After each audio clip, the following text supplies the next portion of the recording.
First of all congratulations તમને prelims pass કરવા માટે. ઘણા બધા લોકો પ્રિલિમ્સને બહુ અંડર એસ્ટિમેટ કરતા હોય છે, પણ એ બહુ ઇમ્પોર્ટન્ટ સ્ટેજ છે. કારણ કે બહુ બધા લોકો એવા છે કે જેમને તમારી સાથે એક્ઝામ આપેલી હતી, 1, 2, 3, 4, 5 માર્ક્સથી છૂટી ગયું છે એમનું, તો તમે એક તો પહેલા એ ગ્રેટિટ્યુડ ફીલ કરો કે તમે આ એક્ઝામ પાસ કરી છે, બરાબર. તમને એક ઓપોર્ચ્યુનિટી છે ઓલરેડી મળી ગઈ છે. હવે આપણે જે પોઈન્ટ ઉપર આવીએ, વાત શરૂ કરીએ કે આ લેક્ચરમાં આપણે શું ડિસ્કસ કરવા જઈ રહ્યા છીએ. તો આ લેક્ચરમાં ખાલી ને ખાલી આપણે જે મેન્સનો મેન્ટરશિપનો ફ્રી કોર્સ જે આપવાના છે એના વિશે જ વાત કરવા જઈ રહ્યા છીએ. પણ એની પહેલી શરત એ છે કે આ મેન્ટરશિપમાં કમ્પલસરી 3 ડેઝ જે છે તમારે અટેન્ડ કરવું જ પડશે, બરાબર. જો તમે 3 ડેઝ કમ્પલસરી અટેન્ડ નહીં કરો તો તમને જે આગળના જે બેનિફિટ છે એ નહીં મળે. ફોર એક્ઝામ્પલ 1-to-1 મેન્ટરશિપ, બરાબર, તો એ નહીં મળે. જેમ કે એક છે કે તમે લેક્ચર અટેન્ડ કરો છો. હવે એ લેક્ચર અને આ લેક્ચર, આ બંનેમાં શું ડિફરન્સ છે એ હમણાં આપણે સમજવા જઈ રહ્યા છીએ. હવે બીજી વસ્તુ એ છે કે આખા ગુજરાતમાં 1-to-1 મેન્ટરશિપ કોને કહી શકીએ. પહેલા તો મેન્ટરશિપ વર્ડ એક તો જે છે એટલો ઓવર યુઝ થઈ રહ્યો છે અત્યારે માર્કેટમાં, તો પહેલા તો તમારે એને જ સમજવાની જરૂર છે. તો આપણે બધા જ પોઈન્ટ છે એના ઉપર ડિસ્કસ કરીએ છીએ. તો તમને સ્ક્રીન દેખાઈ રહી છે? સ્ક્રીન અહીંયા શેર કરી છે.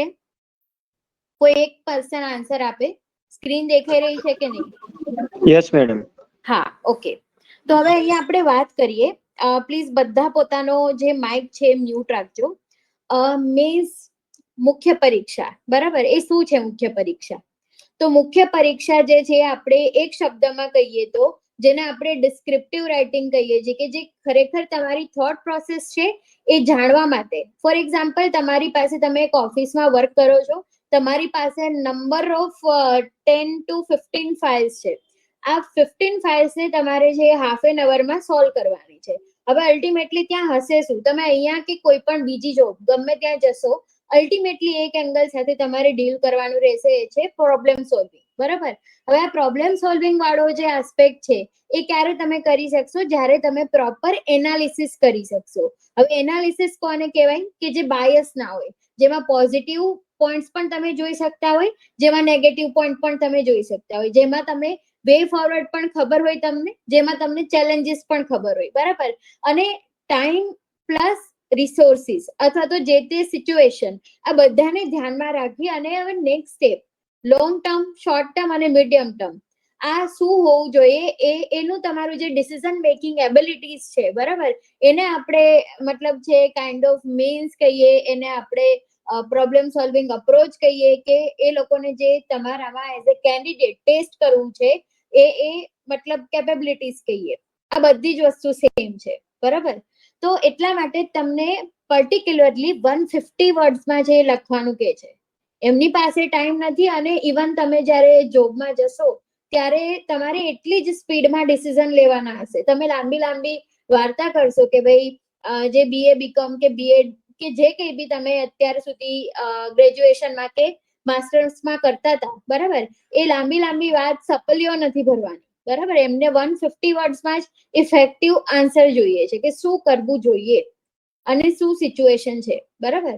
તો હવે આ એંગલ જે છે બધા એને ઇફેક્ટિવ બનાવવાની અમુક ટ્રીક હોઈ શકે. જેમ કે કોઈ પર્સન આદર્શ ના હોય કે જેમ કે તમે સિલેબસમાં જેટલા પણ સબ્જેક્ટ આપ્યા છે એ બધા સબ્જેક્ટ છે એને સ્ટડી કરી લો. એમાં એમની બધી જ પ્રોબ્લેમ સોલ્વિંગ જે છે તમને ખ્યાલ આવી જાય કે શું કરવું જોઈએ, શું ના કરવું જોઈએ, અને તમે માસ્ટર બની જાઓ. આ વસ્તુ જે તે જિલ્લાના કલેક્ટર પણ છે ના કહી શકે કે હું આટલો કેપેબલ છું, ઓલ્ધો એમને IAS એક્ઝામ ક્લિયર કરી છે, મતલબ UPSC ક્લિયર કરી છે, બરાબર. તો કારણ કે જે પ્રોબ્લેમ સ્ટેટમેન્ટ છે એ હંમેશા ઇનોવેટિવ અને ચેલેન્જિંગ અથવા તો નવા જોવાના, એટલે તો એને પ્રોબ્લેમ કહી શકીએ આપણે, બરાબર. નહીં તો એ સમસ્યા જ નથી. જો ઇફેક્ટિવલી એ તમારે વિચાર્યા વિના એ સોલ્વ થઈ શકે છે તો એ સમસ્યા જ નથી, બરાબર. તો આ છે પહેલા તો આપણે જે સમજીએ છીએ એ એક્ઝામની ફિલોસોફી છે. તમને આ ક્લિયર હશે એટલે તમને એ પણ ખબર પડી જશે કે તમારે ક્યાં જવાનું છે ને કેવી રીતે જવાનું છે. તો આપણે હવે આને પ્રેક્ટિકલ અપ્રોચથી લઈએ કે એક્ઝામ જે છે એને આપણે સ્માર્ટલી કઈ રીતે સોલ્વ કરી શકીએ. તો હવે એ પર્સપેક્ટિવ થી આવીએ તો અહીંયા તમારા જે નંબર ઓફ પેપર્સ છે અથવા તો સબ્જેક્ટ છે કે ડાયમેન્શન છે કે એંગલ થી તમને એ લોકો ટેસ્ટ કરવા માંગે છે, એના વિશે પહેલા તો આપણે ચર્ચા કરીએ. આ જે અમારું રિપોર્ટ કાર્ડ છે 1-to-1 મેન્ટરશિપનું, એ જ અહીંયા મૂકેલું છે. એના મતલબ જે ક્રાઇટેરિયા છે એના ઉપરથી જ તમને સમજાવવાનો પ્રયત્ન કરીએ છીએ. તો ફોર એક્ઝામ્પલ, ગુજરાતી ભાષા, બરાબર, પછી ઇંગ્લિશ ભાષા, એસે ને અત્યારે જે છે અહીંયા તમે, કારણ કે આ ક્લાસ 1-2 નું છે, પણ એસે એસ જ થોડો આપણે કહી શકીએ કે ઇફેક્ટિવ ફેક્ટર હોઈ શકે છે તમારા સિલેક્શનમાં. બીકોઝ જો અહીંયા એસેમાં તમને બધાની જેમ 8 માર્ક્સ આવ્યા અને આ એસેમાં જ તમે જે છે 15 કે 14 માર્ક્સ છે એ કવર કરી લીધા, તો એ અગેન ગેમ ચેન્જિંગ છે, બની શકે છે. બરાબર, બંને એસે, ઇંગ્લિશ અને ગુજરાતી બંનેના. હવે આપણે અહીંયા આવીએ GS 1, 2 અને 3. હવે કદાચ STI માં તમારે સબ્જેક્ટ જે છે એટલે કે પેપર જે છે એ 2 પેપર છે, પણ જે GS 1 એટલે આપણે જેને સમજીએ છીએ કે હિસ્ટ્રી, કલ્ચર, જીઓગ્રાફી, બરાબર, આ 3 સબ્જેક્ટ. GS 2 એટલે પોલિટી, ગવર્નન્સ અને જે આપણે કહીએ છીએ GS 2માં એથિક્સ, બરાબર, અને GS 3માં આવશે ઇકોનોમિક, સાયન્સ અને કરંટ અફેર્સ. તમને અત્યારે આ એંગલથી એટલા માટે સમજાવીએ છીએ કારણ કે ત્રણેય જે ડાયમેન્શન છે એના અલગ અલગ પ્લસ એન્ડ માઇનસ પોઈન્ટ છે, બરાબર. તો અને ઇવન તમે જ્યારે જીપીએસસી ના એંગલથી તમે ડેટા બહાર કાઢશો કે ભાઈ કયા પેપરમાં એ લોકો વધારે માર્ક્સ આપે છે, કયા પેપરમાં ઓછો માર્ક્સ આપે છે, તો તમે એસટીઆઈ ની જે એક્ઝામિનેશન સિસ્ટમ છે ને એના ઉપરથી નહીં કાઢી શકો. ફોર એક્ઝામ્પલ, GS 2 એટલે કે પોલિટી, એથિક્સ અને પબેટ, બરાબર. તો ઘણા બધાને આ જે પેપર છે સૌથી વધારે ચેલેન્જિંગ લાગે છે બીકોઝ ઓફ એથિક્સ અને ગવર્નન્સ, બરાબર. હવે ગવર્નન્સ તો એટલો શોર્ટ એન્ડ સ્વીટ વાળો જે આસ્પેક્ટ એમને બનાવી દીધો છે કે એમાં પ્રિપેર કરવું જે છે one of the easy task છે. તમને કોઈ એક વીકમાં પણ છે એ વસ્તુ ઇઝીલી કરાવી શકે, બરાબર. અને બીજું છે એથિક્સ ઇન ગવર્નન્સ. તો તમારે જે યુપીએસસી માં આવે છે કે એથિક્સ, બરાબર, પર્ટિક્યુલર સબ્જેક્ટ, એ એથિક્સ નથી, તમારે અહીંયા એથિક્સ ઇન ગવર્નન્સ છે. એટલે કે તમે પબ્લિક સર્વિસમાં કઈ રીતના એથિક્સ ફોલો કરશો. તો અહીંયા જે છે તમારે બહુ લિમિટેડ જવાનું છે, ક્રાઇટેરિયા છે એ ફોલો કરવાના છે. તો એટલે આ જે પેપર છે એની તૈયારી તમારે કરવી હોય તો એના જે કેરેક્ટરિસ્ટિક્સ છે કે એની જે ડિમાન્ડ છે આખી અલગ જ છે. સેમ એમાં GS 3 ની વાત કરીએ એટલે કે ઇકોનોમિક, સાયન્સ એન્ડ ટેક અને કરંટ. તો આ ફક્ત સબ્જેક્ટના નામ, સોરી, પેપરના નામ નથી, આ ત્રણેય પેપરની અલગ અલગ આઈડિયોલોજી છે. ત્રણેય પેપરની પ્રિપેર કરવાની મેથડ જે છે એ અલગ અલગ છે, બરોબર. તો GS 3 ની વાત કરીએ, ઇકોનોમિક, સાયન્સ એન્ડ ટેક અને કરંટ અફેર્સ, તો એમાં શું જોઈશે? મેક્સિમમ એક્ઝામ્પલ, મેક્સિમમ કમિટી જે છે એના નામ તમને ખ્યાલ હોવા જોઈએ, મેક્સિમમ યોજનાઓ તમને ખબર હોવી જોઈએ, મેક્સિમમ બેસ્ટ પ્રેક્ટિસીસ નો ખ્યાલ હોવો જોઈએ, બરાબર. અને તમે જે તે કન્ટેન્ટને ઇફેક્ટિવલી, એટલે આમાં જે છે ને તમારે બહુ બધું સ્ટફ એડ કરવાનું છે, જેને આપણે વાવ ફેક્ટર કહીએ કે ગાર્નિશિંગ કહીએ, તમારે એડ કરવાનું છે. અને ત્રીજો જે ફેક્ટર છે GS 1, તો અહીંયા જે છે બધા લોકોને એવું લાગે છે કે આપણે જે પ્રિલિમ્સમાં કરીએ છીએ એ જ મેઇન્સમાં કરવાનું છે, પણ અહીંયા એક પોર્શન એ છે કે જે એનાલિસિસ છે, બરાબર, એ ખાસ મેઇન્સમાં એ લોકો માંગતા હોય છે. તો જેમ કે સિંધુ ઘાટી સભ્યતા છે. તમારો અવાજ પ્રોપર નથી આવતો. અચ્છા, કેટલા લોકોને આ પ્રોબ્લેમ થઈ રહી છે?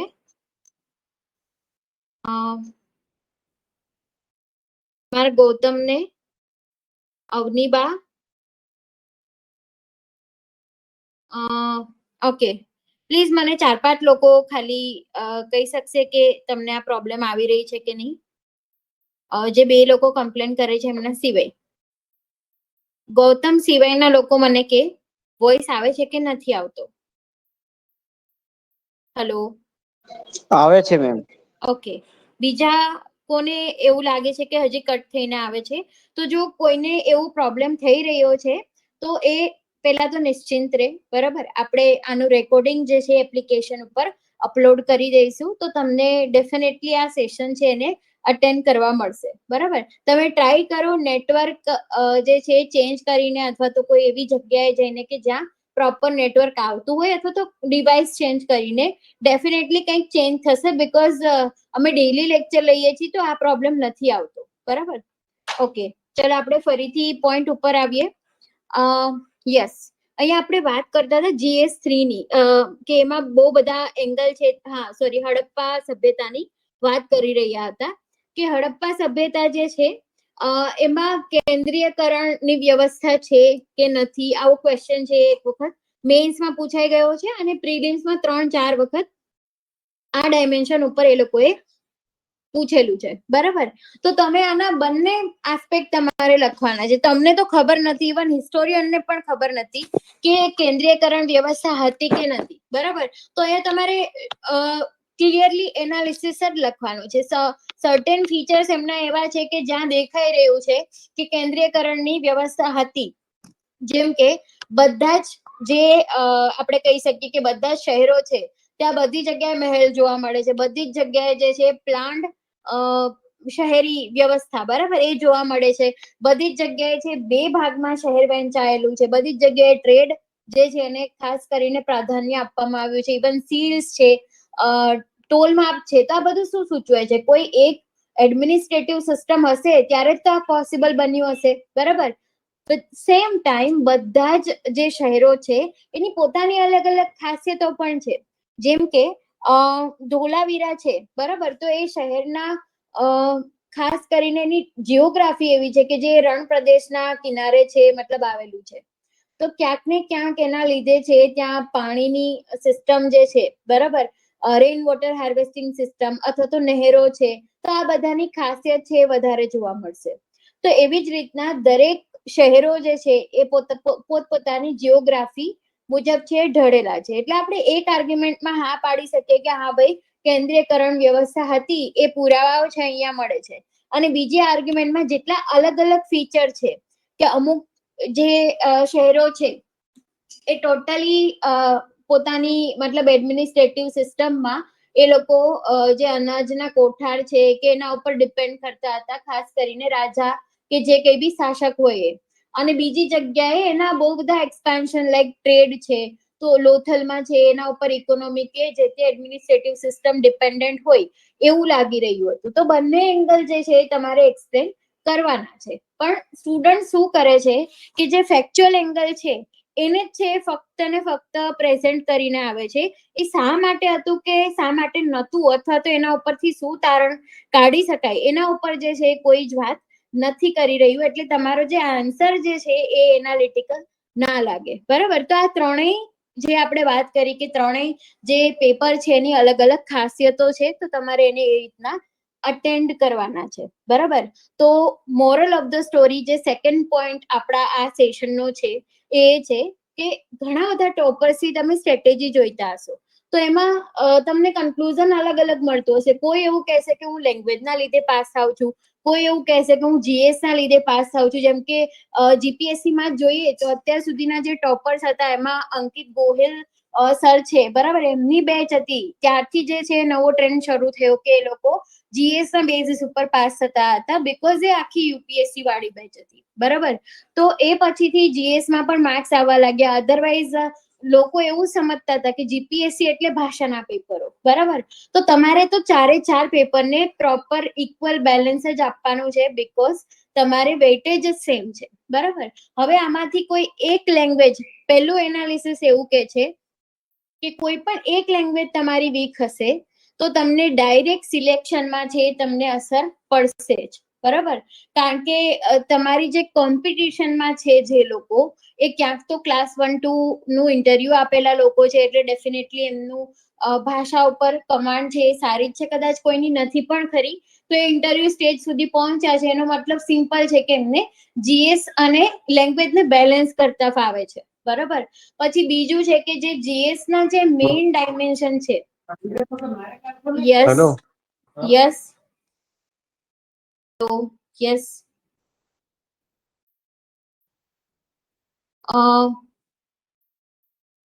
હેલો હરેશ ચૌધરી, તમારે કઈ પૂછવાનું હતું?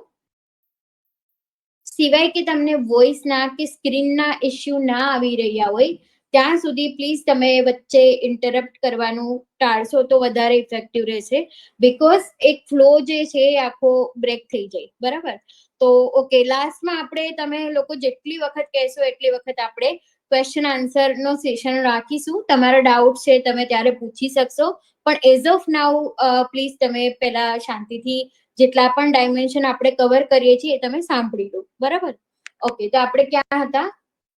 યસ, તો આપણે પેપર વિશે સમજી રહ્યા હતા કે કયા પેપર ઉપર વધારે ફોકસ કરવું જોઈએ.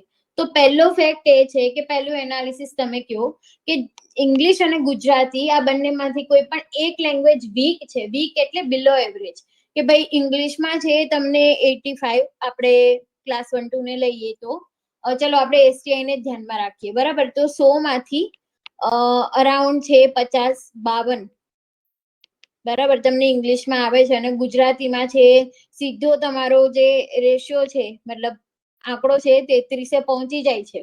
તો આ માર્ક્સ ખરાબ છે. બરાબર, એટલીસ્ટ તમે ગુજરાતી તમને ના ફાવતું હોય તો તમે 40 તો હોવા જ જોઈએ. બરાબર, તો આ એક તમારે ખાસ ધ્યાનમાં રાખવાનું છે. હવે એમાં પણ બે વસ્તુ છે કે લોકો છે એ ખાલી ને ખાલી ફોર્મેટ, આન્સર રાઇટિંગ એના ઉપર જ ફોકસ કરે છે, પણ ગ્રામર પણ એટલું જ ઇમ્પોર્ટન્ટ છે. ગ્રામરના લીધે લોકોના સિલેક્શન થાય છે અથવા તો નથી થતા, બીકોઝ 10 માર્ક્સ માંથી તમે એટલીસ્ટ 7 પહોંચો તો એ મતલબ વધારે ઇફેક્ટિવ વસ્તુ કહેવાય. તમારે એટલીસ્ટ લેંગ્વેજ અને જીએસ બંને લેંગ્વેજમાં જે છે ગુજરાતી અને ઇંગ્લિશમાં એટલીસ્ટ 7 કે 7.5 માર્ક્સ છે પહોંચવું પડે. બરાબર, તો આ આપણે કોર્સ શરૂ કરવા જઈએ એ પહેલાના જે અમુક આયામો છે એને આપણે ડિસ્કસ એટલા માટે કરીએ છીએ બીકોઝ તમને જ્યારે તમે તૈયારી શરૂ કરો ને ત્યારે બધી ક્લેરિટી હોવી જોઈએ. ખાસ કરીને તમારી સ્ટ્રેટેજી શ્યોર હોવી જોઈએ. બરાબર, તો અહીંયા ગુજરાતી અને ઇંગ્લિશમાં ખાસ તો જે તમારી ભાષા વીક છે ત્યાં છે તમે કેવું પરફોર્મન્સ આપો, એવરેજ. બરાબર, કે બધાને આવે છે એટલા માર્ક્સ તમને આવવા જોઈએ. બરાબર, અને બીજી વસ્તુ કે જ્યાં તમારી ભાષા, જે ભાષા તમારી સૌથી સારી છે, જેમ કે ઇંગ્લિશ તમારું સારું છે, તો અહીંયા તમે 50 સુધી પહોંચી શકો છો કે અત્યાર સુધીમાં પહોંચ્યા છો, તો એને તમે એટલીસ્ટ 55 57 કરવાનો પ્રયત્ન કરો, વિચ ઇઝ વેરી ડિફિકલ્ટ. તમે 56 મતલબ 55 છે ને એ સારો સ્કોર કહી શકીએ. હવે આ હું એવરેજ, જે આપણે બેઝિયર કહીએ ને એવી રીતે એવરેજ જ્યાં પ્રોપર પેપર ચેકિંગ થતું હોય અને વધારે કે ઓછી ડ્રાસ્ટિક રેન્જ ના હોય એવા માર્ક્સને ધ્યાનમાં રાખીને કહું છું. જેમ કે ક્લાસ 1 2 જે એડવર્ટાઇઝમેન્ટ નંબર 30 છે તો એમાં એવરેજ જ એસએની છે 43 ની હતી. બરાબર, તો એ આપણે મતલબ એને ધ્યાનમાં રાખીને કોઈ પણ વસ્તુ ડિસ્કસ ના કરી શકીએ. તો એસએની જે એવરેજ રેન્જ જે છે ને એ 60 to 65 છે, કે એટલા તો તમારે આવવા જ જોઈએ. બરાબર, પણ જ્યાં કોઈ એવું યર છે કે જ્યાં પેપર ચેકર્સે જ થોડું અલગ રીતના ચેક કર્યું છે તો એને તમારે એક્ઝામ્પલ તરીકે ના લેવું જોઈએ. હવે આપણે પાછા વાત અહીંયા આપીએ જીએસ 1 2 અને 3. બરાબર, તો દરેક પેપરની અલગ અલગ ખાસિયત છે, પણ એટલીસ્ટ તમારે જે તમારું આ મતલબ સબ્જેક્ટ વાઇઝ આપણે જોઈએ તો કે આ 3 સબ્જેક્ટ છે એમાંથી જે 3 તમારા બહુ સ્ટ્રોંગ હોય તો ત્યાં તમે એટલીસ્ટ એવો ટાર્ગેટ રાખો કે એટલીસ્ટ 10 માર્ક્સ છે વધારે હોય. જેમ કે ક્લાસ 1 2 માં આવું જ થશે. જીએસ 3 જેનું સ્ટ્રોંગ હોય છે તો ત્યાં આખી બેચને, જેમ કે 1000 લોકોને ઇન્ટરવ્યુ આવે છે તો એ 1000 ને તમે લેશો ને એમાંથી 90% ને જો 55 છે, બરાબર, તો એમાં તમારે ઇવન સિલેક્ટ થયેલા લોકોને પણ 55 છે, તો એવા લોકો કે જે બહુ ઓછા માર્જિનથી પાસ થયા છે, બરાબર, બાકીના બધા જ પેપરમાં એમના માર્ક્સ છે એવરેજ છે, સરખા છે બીજા બધા લોકોની મતલબ કમ્પેરિઝનમાં, તો એમને કેટલા માર્ક્સ અહીંયા આવ્યા હશે? 65. બરાબર, બીકોઝ આ એનું સ્ટ્રોંગ હતું તો એમને 10 માર્ક્સની મહેનત કે એવું એક ડિફરન્શિએટર લાવ્યું છે કે જેના લીધે એમને 65 માર્ક્સ આવ્યા. હવે વાત તો આ 10 માર્ક્સની જ છે, પણ એ નાના નાના ફેરફારો, બહુ માઇનોર ચેન્જીસ કે સ્ટ્રેટેજી યુઝ કરી, એટલે કે મેઇન્સમાં કેવું થશે કે તમે જે તૈયારી કરો છો એમાં પણ તમારું 100 ની 500% આપો, અને જ્યારે તમે એક્ઝામ આપી રહ્યા છો ત્યારે પણ તમારા બહુ નાના નાના એફોર્ટ્સ છે એ મેટર કરશે. જેમ કે તમારો સમય પૂરો થઈ રહ્યો છે, 2 ક્વેશ્ચન બાકી છે લખવાના, તો સિમ્પલ તમે 4 ડાયાગ્રામ ડ્રો કરી અને એના પોઈન્ટ્સ એટલીસ્ટ લખીને આવો છો, બરાબર. તો આ બહુ માઇનોર આપણે કહી શકીએ કે તમારો એફર્ટ છે કે તમે પેપર છે પૂરું કર્યું. પણ જ્યારે તમે પેપર મંગાવશો, રિઝલ્ટ આવશે તો તમને ખ્યાલ આવશે કે એટલીસ્ટ તમને આ જે એફર્ટ છે, બીકોઝ તમને આવડતો હતો ક્વેશ્ચન પણ તમારી પાસે ઇફેક્ટિવ ટાઈમ નતો, બરાબર. તો એના પણ તમને માર્ક્સ મળ્યા છે. અને જો તમે એમને જ ગીવ અપ કરી દેશો તો આ વસ્તુ બહુ ડિઝાસ્ટરિયસ સાબિત છે, થઈ શકે છે, બરાબર. ઓકે, તો આ તો થઈ એક્ઝામની વાત કે કયા પેપર મેટર કરે છે, કયા નથી કરતા, અને બેઝિક કોમન મિનિમમ અપ્રોચ છે શું હોવો જોઈએ, બરાબર. હજી આપણે આગળ જે આપણે ફ્રી કોર્સ અટેન્ડ કરીશું એમાં તો ડિટેલમાં ચર્ચા કરીશું જાણી, પણ અત્યાર સુધી જે પેપર માટેનું બેઝિક નોલેજ આપવાનું હતું એ આટલું છે, બરાબર. હવે આપણે જઈએ કે મેઇન્સ શું છે, તમારો આન્સર જે છે એ કેવો હોવો જોઈએ, બરાબર. તો જેમ કે આ રિપોર્ટ કાર્ડ છે, તો આ રિપોર્ટ કાર્ડમાં આ રિપોર્ટ કાર્ડ છે ને એ પહેલા તો કોને બનાવેલું છે? અંજલિ શર્મા, કે જે આઈએએસ છે અત્યારે, બરાબર. બીજા એક આઈએએસ છે દિવ્યાંશુ નિગમ. તો આ લોકો અમારી જે આગળની બેચ હતી એમાં મેન્ટોર હતા, તો એમના દ્વારા જે આ બનાવવામાં આવેલું છે. હવે તમે આ રિપોર્ટ કાર્ડને જોશો તો બહુ કોમન લાગશે કે ભાઈ આ જે બધા ક્રાઇટેરિયા છે એ તો મતલબ બહુ ઈઝી છે ફિગર આઉટ કરવા કે ફાઇન્ડ આઉટ કરવા. હવે તમે એમાં ધ્યાનથી મતલબ જોશો ને તો તમને ખ્યાલ આવશે કે નાની નાની વસ્તુ જે આપણે પેલા ક્વેશ્ચનમાં હાફ કે અડધો મતલબ હાફ માર્ક્સ અથવા તો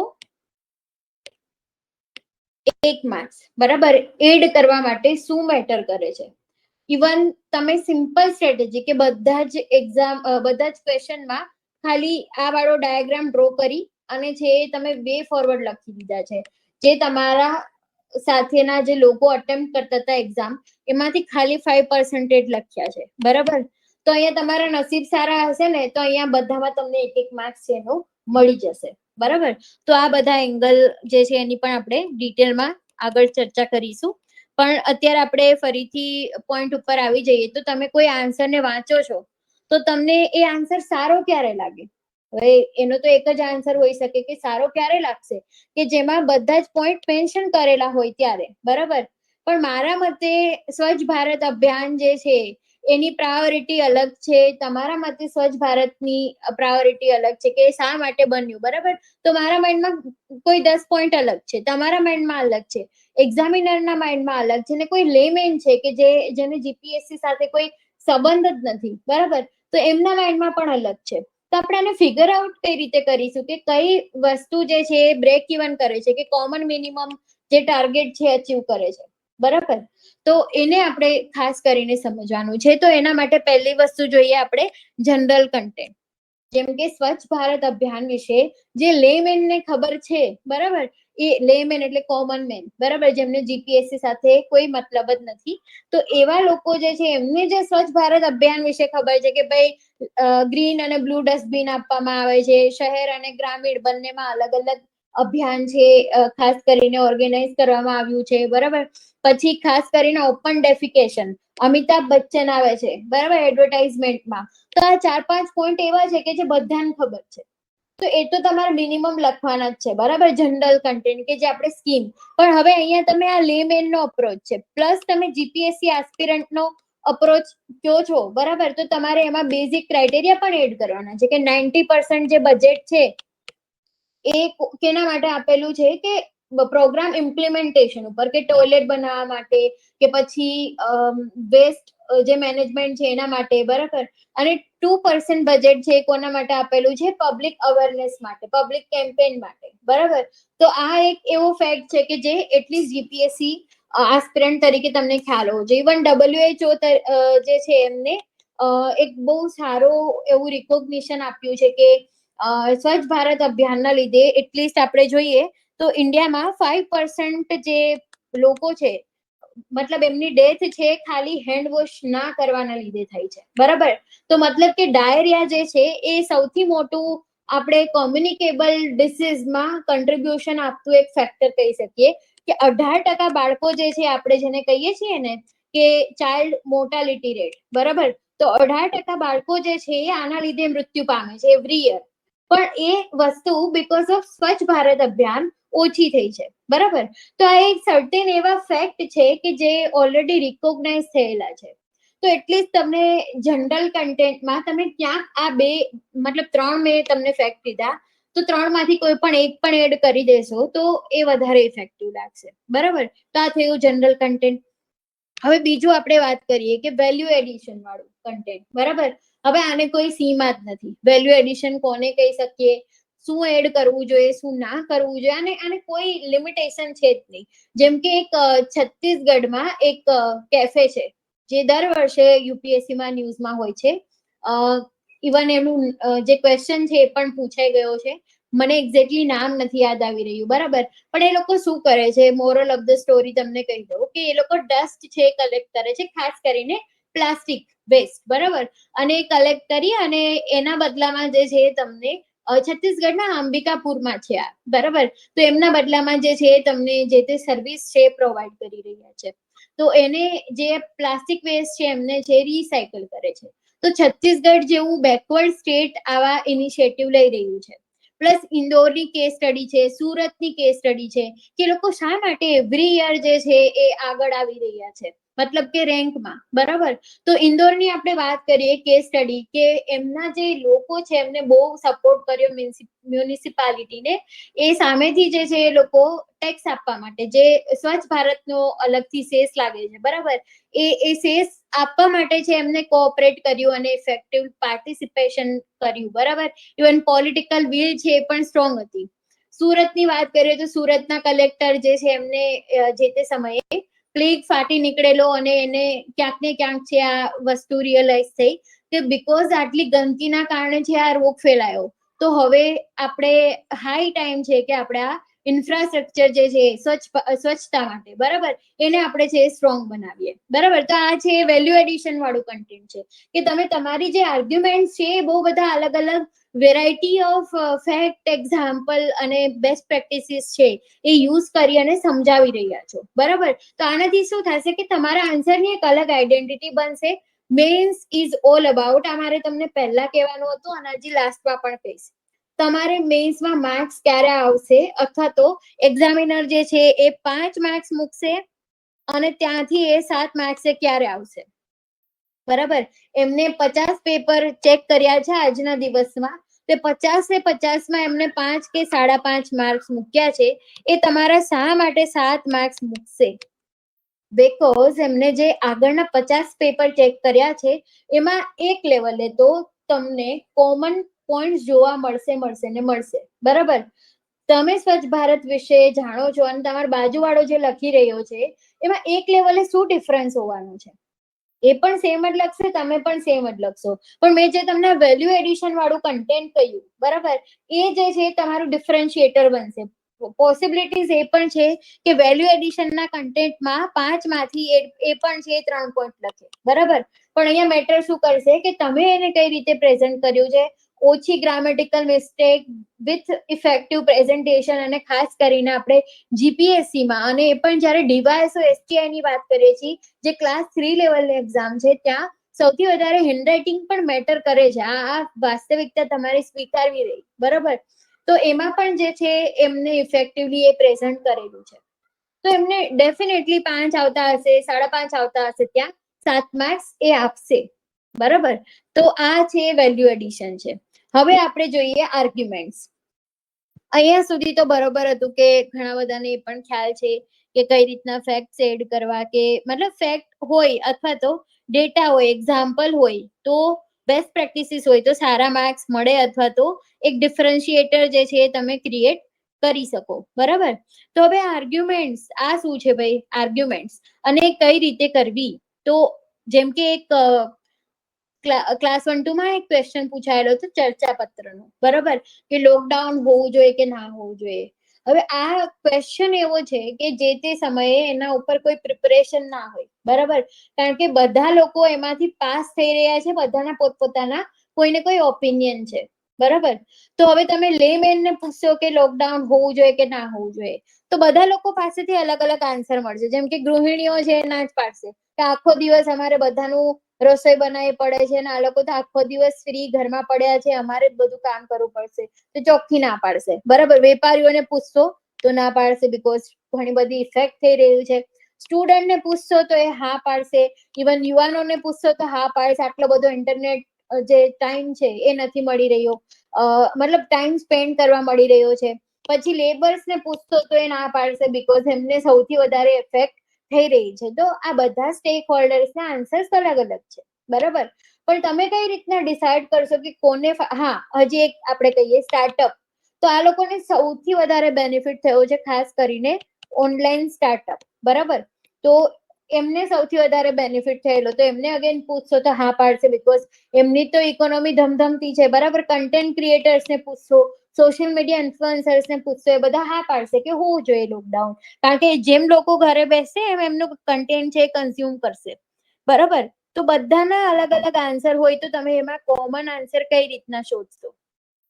તો અહીંયા આપણે વાત કરીએ, તમારે જે તે આન્સર એઝ અ જીપીએસસી આસ્પિરન્ટ અને એઝ એ મતલબ કહી શકીએ આપણે કે વિથ ફેક્ટ્સ અને નોન પાર્શિયલ થઈ અને કઈ રીતે આપવાનો છે. તો શરૂઆત કરો, જેમ કે આઈ થિંક સો કે લોકડાઉન છે એ ફેબ્રુઆરી જાન્યુઆરી થી લાગ્યું, તો તમે અહીંયા મંથ ઉપર ના જતા, કદાચ મારો આમાં મંથ ખોટો હોઈ શકે છે. બરાબર, તો 15 કે 20 જાન્યુઆરી તમે ઇમેજિન કરી લો કે હા માર્ચ હતું ને, હા ઓકે, ચલો માર્ચ થી છે લોકડાઉન લાગુ પડ્યું છે. બરાબર, તો અહીંયા તમે વાત કરો કે માર્ચ થી લોકડાઉન લાગુ પડ્યું. આ આપણે શું કામે પાડ્યું હતું? બીકોઝ આપણે ફર્સ્ટ ઓફ ઓલ જે છે રીઝન તમારે લખવાના છે કે પહેલા તો આપણે છે આના વિશે કઈ ખબર જ નથી કે કેવી રીતે, મતલબ આપણા માટે તો ડેફિનેટલી નવું હતું, પણ આખા વર્લ્ડ માટે નવું હતું. પણ આપણે ત્યાં પોપ્યુલેશન વધારે હોવાના લીધે જનજાગૃતિ આપણે ઇફેક્ટિવલી ફેલાવી શકીએ. એક બિહેવિયર ચેન્જ, ખાસ કરીને વર્તણૂક, આપણે એવું કહી શકીએ કે ટેવ પડે ને લોકોને ઘરે બેસવાની અને એકબીજાનો ટચમાં ના રહેવાની. બરાબર, તો એના લીધે છે આપણે પહેલા તો લોકડાઉન લાગેલું. બરાબર, બીજું છે કે આપણે હજી મશીનરી એસ્ટાબ્લિશ કરી રહ્યા હતા, મતલબ કે આપણી પાસે જે બી રિસોર્સિસ હતા, રિસોર્સિસમાં કોણ કોણ આવશે? Human resource, financial resource, technical resource. બરાબર, તો આને આપણે ઇવન જે હોસ્પિટલ્સ છે, બરાબર, આ બધાને આપણે અરેન્જ કરી રહ્યા હતા. આપણને નથી ખબર કે કેટલો આપણી પાસે હોસ્પિટલની કેપેસિટી છે, કેટલી આપણી પાસે ટેકનિકલ મતલબ વેન્ટિલેટર ને બધી વાત કરી શકીએ તો એ આપણી પાસે છે. બરાબર, તો આને અરેન્જ કરવા માટે સર્ટેન ટાઈમ જોશે અને લોકો ઘરે બેસશે તો જ આ વસ્તુ અરેન્જ કરી શકાશે. બરાબર, તો એટલા માટે આપણે લાવ્યા હતા. ત્રીજું છે કે એક તો મુવમેન્ટ બંધ થશે. બરાબર, તો ઓટોમેટિક કેસ છે ઓછા જ થવાના છે, બીકોઝ ચાઇનાથી કે બીજા દેશોમાંથી આવતા હશે તો એને ડાયરેક્ટ છે તમે ખાલી એમને ટ્રેક કરવાના રહેશે, બીજું તો કઈ કામ નહીં કરવું પડે આમાં. બરાબર, એમને જ છે તમે સીધા ક્વોરન્ટીન રાખી દો એટલે કામ પૂરું. તો આવા સર્ટેન રીઝન હતા 4-5 જે મેઇન આપણે કહી શકીએ. આમ તો ઘણા બધા હોઈ શકે, તો આ રીઝન ના લીધે છે આપણે લોકડાઉન રાખ્યું. કેટલા મહિના? 3 મહિના. બરાબર, હવે આનાથી શું થયું કે ડેથ રેટ જે છે એ બહુ ઓછો હતો, મતલબ આપણે એવું કહી શકીએ કે અહીંયા 10 to 15%. બરાબર, અને જે પ્રોબ્લેમ હતા એ કેમાં પ્રોબ્લેમ આવ્યો હતો? તો વૃદ્ધો ખાસ કરીને. બરાબર, ફર્સ્ટ જે આપણે લોકડાઉન લાવ્યા હતા ત્યાં આપણી પ્રોબ્લેમ જે ખાલી અહીંયા સુધી સીમિત હતી. બરાબર, હવે આવ્યો સેકન્ડ વેવ. તો સેકન્ડ વેવમાં છે આપણે ચૂઝ કરવાનું હતું કે લોકડાઉન રાખવું જોઈએ કે ના રાખવું જોઈએ, પણ એ વચ્ચે આપણે 3 મહિના છે એને કાઢી નાખીએ તો માર્ચ પછી મતલબ માર્ચમાં આપણે જોઈએ તો 10 to 15% ડેથ રેટ. બરાબર, તો ઇન્ડિયા ઉપર બધા ચેલેન્જ કરી રહ્યા હતા કે ઇન્ડિયા તો મતલબ નહીં કરી શકે આ વસ્તુ, જે આપણે ઇફેક્ટિવલી પ્રૂવ કરીને બતાવ્યું. તો માર્ચ પછી એપ્રિલ, મે અને જૂન. બરાબર, આ 3 મહિના તમે લોકડાઉન રાખ્યું. હવે એના પછી આવો છો બીજા 3 થી 4 મહિના છે આપણે અગેન નોર્મલ ન્યુ નોર્મલ આપણે જેને કહીએ કે આપણે એક્ટિવ કરી દીધેલું. બરાબર, અને એના પછી ફરીથી જે છે 2-3 મહિના કાઇન્ડ ઓફ એવી સમસ્યા આવી હતી કે આપણે લોકડાઉન રાખવું કે નહીં. બરાબર, પણ જે સેકન્ડ વેવ હતો ત્યાં સૌથી મોટો પ્રશ્ન લાઈક મોદીજીએ આ વસ્તુ કહેલી હતી, તમે ડાયરેક્ટલી જ્યાં દુવિધામાં હોય ને કે જ્યાં તમારા ઓપિનિયન કન્સિડર નહીં થાય, બીકોઝ જે તે વખતે પૂછાયેલું હતું ત્યારે સેકન્ડ વેવ ચાલી રહ્યો હતો અને ત્યારે એક્ઝામ્સ એ લોકો કન્ડક્ટ કરી રહ્યા હતા, બરાબર. અને ત્યારે જ આ ડિલેમાં હતો કે આ વસ્તુ રાખવી કે ના રાખવી, અને એટલા માટે જ તો તમને પૂછેલું હતું, બરાબર. તો તમારે સીધું કોનું નામ દઈ દેવાનું, જે તે મતલબ જો તમારી પાસે પ્રૂવન રિસર્ચ છે, એનો ડેટા છે તો, બરાબર. તો અહીંયા મોદીજી કામ આવી ગયેલા, બીકોઝ એના થોડા ટાઈમ પહેલા જ છે એમને કહેલું હતું, બરાબર, કે ઇન્ડિયામાં લોકડાઉન થી મરવું જે છે ઇફેક્ટિવ છે, મતલબ આપણે રાખીશું ને લોકડાઉન, સોરી, વિધાઉટ લોકડાઉન, બરાબર. કોવિડ થી મરવું જે છે ઇફેક્ટિવ છે, પણ જો આપણે હવે લોકડાઉન રાખ્યું ને તો જે લોકોને અસર થશે એ લોકડાઉન સોરી કોવિડના ડેથ રેટ કરતા પણ છે બહુ વધારે હશે. અને રિયલમાં એવું જ થયું, બરાબર, કે કાઇન્ડ ઓફ છે એ જ્યારે ફર્સ્ટ લોકડાઉન આપણે રાખ્યું હતું કે જેમાં ડેથ રેટ છે કોવિડના લીધે ઓછો હતો, પણ જે એક્સ્ટ્રીમ પોવર્ટી લાઈન આપણે કહીએ, બરાબર, કારણ કે ત્યારે કોણ હતું એક્સ્ટ્રીમ પોવર્ટી લાઈનમાં? લેબર. બીજા કોણ હતા કે જે ખાસ કરીને ફર્સ્ટ આપણે કહી શકીએ કે ટીચર્સ અને હોસ્પિટલ સ્ટાફ ને એ લોકો, બરાબર. તો કોવિડ વેરિયર્સ, તો એ લોકો જે છે ખાસ કરીને સૌથી વધારે અફેક્ટેડ થયેલા હતા. તો આ લોકોનો જે ડેથ રેટ અને ખાસ કરીને એક્સ્ટ્રીમ પોવર્ટી જે છે, ખેડૂતો ઇવન, બરાબર, તો અહીંયા છે સૌથી વધારે અસર આવેલી હતી. અને એ જે ઇકોનોમી છે એને રિવાઈવ કરવી બહુ ડિફિકલ્ટ થઈ હતી. પછી બીજો એંગલ આપણે જોઈએ તો ઇન્ડસ્ટ્રીયાલિસ્ટ, બરાબર, તો ઘણા બધા મજૂરો છે એમને છૂટા કરી દેવામાં આવ્યા હતા. તો આ જે આપણો ઇન્ડિયાની જે પોપ્યુલેશન છે કે જે એટલીસ્ટ 40% છે આવી, બરાબર, એક્સ્ટ્રીમ પોવર્ટી રેટમાં આપણે કહી શકીએ, તો આ લોકોને સૌથી વધારે અસર પડેલી હતી. તો તમે લોકડાઉન રાખીને કદાચ બીજા 20% ને બચાવશો, પણ ફરીથી જે 40% ડેમેજ થયું છે પ્લસ બીજા 20% આમાં એડ થશે, બરાબર. કે કારણ કે એવું તો નતું કે ખાલી ગામડાના લોકો કે લેબર છે એને જ પ્રોબ્લેમ થઈ રહી હતી, મેં કીધું એમ કે ઇન્ડસ્ટ્રી પણ બંધ થઈ રહી હતી ને, બરાબર. તો ત્યાં પણ છે એક નવી અસર આવત અને એ ઇકોનોમીને રિવાઈવ કરવી જે છે બીજા 5 વર્ષ છે એ આગળ જતા રહે, બરાબર. તો આખા મતલબ એનાલિસિસ ના લીધે આપણે એવું કહી શકીએ કે યસ, લોકડાઉન ફર્સ્ટ વેવમાં જરૂરી હતું બીકોઝ ઓફ ધીસ રીઝન. અને આ રાખ્યું આપણે તો આટલો છે આપણે ડેથ રેટ ઘટાડી શક્યા compare to other countries like Italy, બરાબર, સૌથી વધારે ત્યાં અસર પામી હતી ફર્સ્ટ વેવમાં. અને બીજા એક બે દેશના એક્ઝામ્પલ તમે આપી શકો કે જેમને લોકડાઉન નતું રાખ્યું તો નેગેટિવ અસર થઈ હતી, બરાબર. અને પછી જે વચ્ચે ગેપ ગયો એમાં લોકો સમજી ગયા હતા, શીખી ગયા હતા, માસ્ક પહેરતા થયા હતા, વેક્સિન માટેની જાગૃતિ આવી હતી, આપણી પ્રિપેર્ડનેસ છે વધી હતી. તો આવા થોડા થોડા રીઝનના લીધે હવે આપણે એવું નક્કી કરી શકીએ કે લોકો થોડા મેચ્યોર બન્યા છે કે જે પોતાની મતલબ છે એ અવેરનેસ રાખી અને રક્ષા છે એ કરી શકે, બરાબર. તો એટલા માટે સેકન્ડ વેવમાં જે અને મોદીજીનું સ્ટેટમેન્ટ રીડ કરવાનું કે વર્તમાનમાં વડાપ્રધાને પણ કહ્યું છે કે કોવિડ ના લીધે જે લોકો મૃત્યુ પામશે એના કરતા, જે મેં તમને સ્ટેટમેન્ટ ઓલરેડી કીધું એ જ, બરાબર. તો આ જે છે તમે તમારી આર્ગ્યુમેન્ટ રજૂ કરો છો વિથ ડેટા, વિથ જે ફેમસ પર્સન છે એનું એનાલિસિસ કહીને અને વિથ એક્ઝામ્પલ અને કમ્પેરિઝન. ખાસ આ 4 વસ્તુ તમે એડ કરશો ને એટલે તમારી આર્ગ્યુમેન્ટ છે સોલિડ થશે, બરાબર. કે એટલીસ્ટ લોકોને માન્યમાં આવશે, જે પણ વાંચતા હોય, લેમેન હોય કે જે તે કોલેજના પ્રોફેસર હોય, જે તમારા પેપર ચેકર છે, બરાબર, તો બધાને આ વસ્તુ મતલબ ગળે ઉતરશે. તો એટલે આ રીતના છે તમારા આર્ગ્યુમેન્ટ જનરેટ કરવાની છે. હવે આ છે ને બહુ ઇમ્પોર્ટન્ટ એસ્પેક્ટ એટલા માટે છે કારણ કે તમે એક આર્ગ્યુમેન્ટ પણ પ્રોપર કરી દીધી ને, તમારા આન્સરનું જે રિયાલિસ્ટિક વર્ઝન છે એ આખું બહાર આવશે, બરાબર. તમારો આન્સર વધારે પ્રેક્ટિકલ લાગશે, વધારે વાંચવા જેવો લાગશે અને ખરેખર એમનું ધ્યાન પેપર ચેકરનું છે ત્યાં પડશે, બરાબર, જો તમે આર્ગ્યુમેન્ટ્સ લખી હશે તો. હવે આનું બેસ્ટ એક્ઝામ્પલ કોણ છે? જયવીર ગઢવીના પેપર. પછી એક યુપીએસસી ના ટોપર છે, 120મો રેન્ક હતો 2020 કે 21માં, એમના એથિક્સ ના પેપર તમે વાંચજો. આઈ થિંક 160 to 165 આવા કંઈક માર્ક્સ એમને મળેલા છે, જે અત્યાર સુધીના મતલબ બહુ સારા અથવા તો હાઈએસ્ટ માર્ક છે આપણે કહી શકીએ. તો આ બે પેપર વાંચશો ને, જયવીર ગઢવીના પેપરમાં શું છે કે એમને બહુ એનાલિસિસ પ્રોપર કરેલું છે, અને એમાં મતલબ આપણે જે કહેતા હોય કે બુલેટ પોઈન્ટ્સ છે, તો એ નથી, એમને પેરેગ્રાફમાં જ લખ્યું છે, બરાબર, પણ સ્ટીલ એમને માર્ક્સ આવ્યા છે.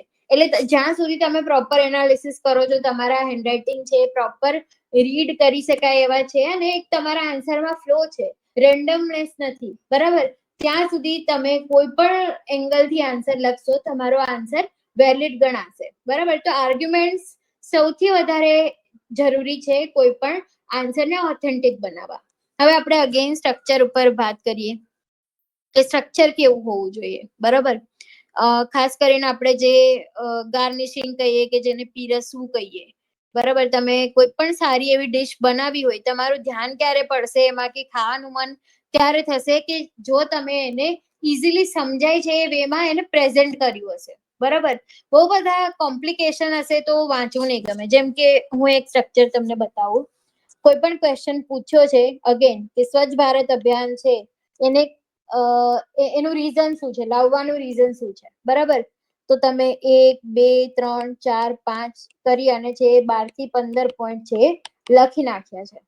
તો મને એવું લાગે છે કે હા ભાઈ તમે ઘણી બધી વાત કીધી છે, પણ મને ખબર નહીં પડે. હું પેપર ચેકરની તમને મેન્ટાલિટી કહું કે તમે 50 પેપર ખુદ તમે એક વખત ચેક કરવા બેસજો, 50માં પેપરે છે તમને એવું થઈ જશે કે મારે એમ જોવું નથી, બરોબર, કારણ કે એક ને એક વાત છે આવતી હશે. તો પેપર ચેકર પહેલી આ હ્યુમન સાયકોલોજી છે કે ફર્સ્ટ 15 સેકન્ડમાં છે તમારા આન્સરને સ્કેન કરશે, ઉપરથી આમ જોશે કે મતલબ કેવું આમાં ખબર પડી રહી છે કે નહીં પ્રોપર, બરાબર, કે શું લખ્યું છે, આમને કયા આસ્પેક્ટ ઉપર ભાર મૂક્યો છે. તો એટલા માટે જ્યારે સ્કેન કરે ત્યારે જ તમે એની નજરમાં આવી જાવ એ બહુ જરૂરી છે. તો એના માટે શું કરવું જોઈએ, તમારા આન્સરનું સ્ટ્રક્ચર કેવું હોવું જોઈએ. હવે અહીંયા સીધા 15 પોઈન્ટ લખ્યા છે, તો અહીંયા એક મારું બિલીફ એવું પણ છે કે આને ખાલી ને ખાલી જે છે એ ઇન્ફોર્મેશન આપી છે, બરાબર, એનાલિટિકલ પાર્ટ છે એ લખ્યો જ નથી, બરાબર. પહેલું મિસબિલીફ આ થશે.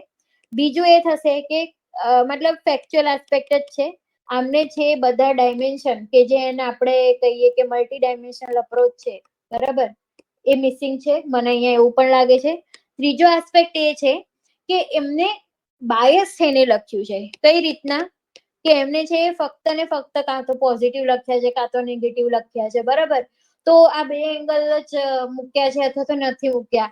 આ બધી વસ્તુ જે છે હું અઝ્યુમ કરી લઉં છું જ્યારે મને કોઈ 15 પોઈન્ટ છે સીધા લખીને આપે છે, બરાબર.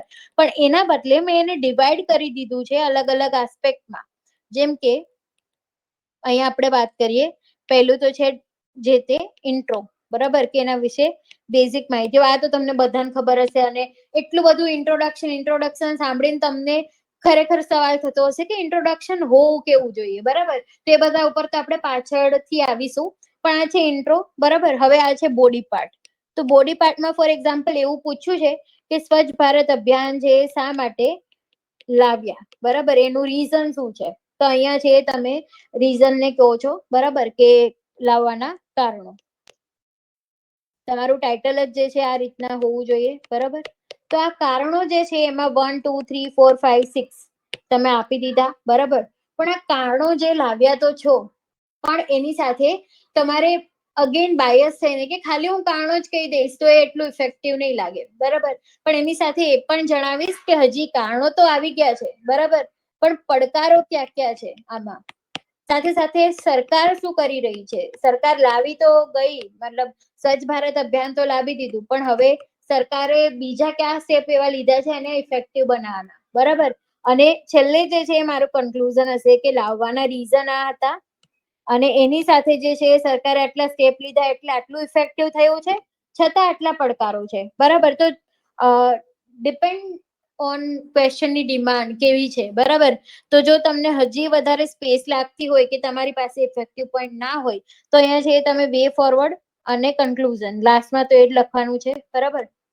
તો કન્ક્લુઝન છે એની પહેલા તમે વે ફોરવર્ડ પણ લખી શકો. તો અહીંયા મારે કંઈ જ કરવાની જરૂર નથી, સિમ્પલ હું વાંચતી પણ નથી આન્સર, અને હું ખાલી 2 પેજીસ ફેરવું છું, ત્યાં જ મને ખબર પડી જશે, કારણ કે અહીંયા પણ છે પાછું જે તે જગ્યાએ હાઇલાઇટ કરેલું હશે કે કયા કયા પોઈન્ટ છે.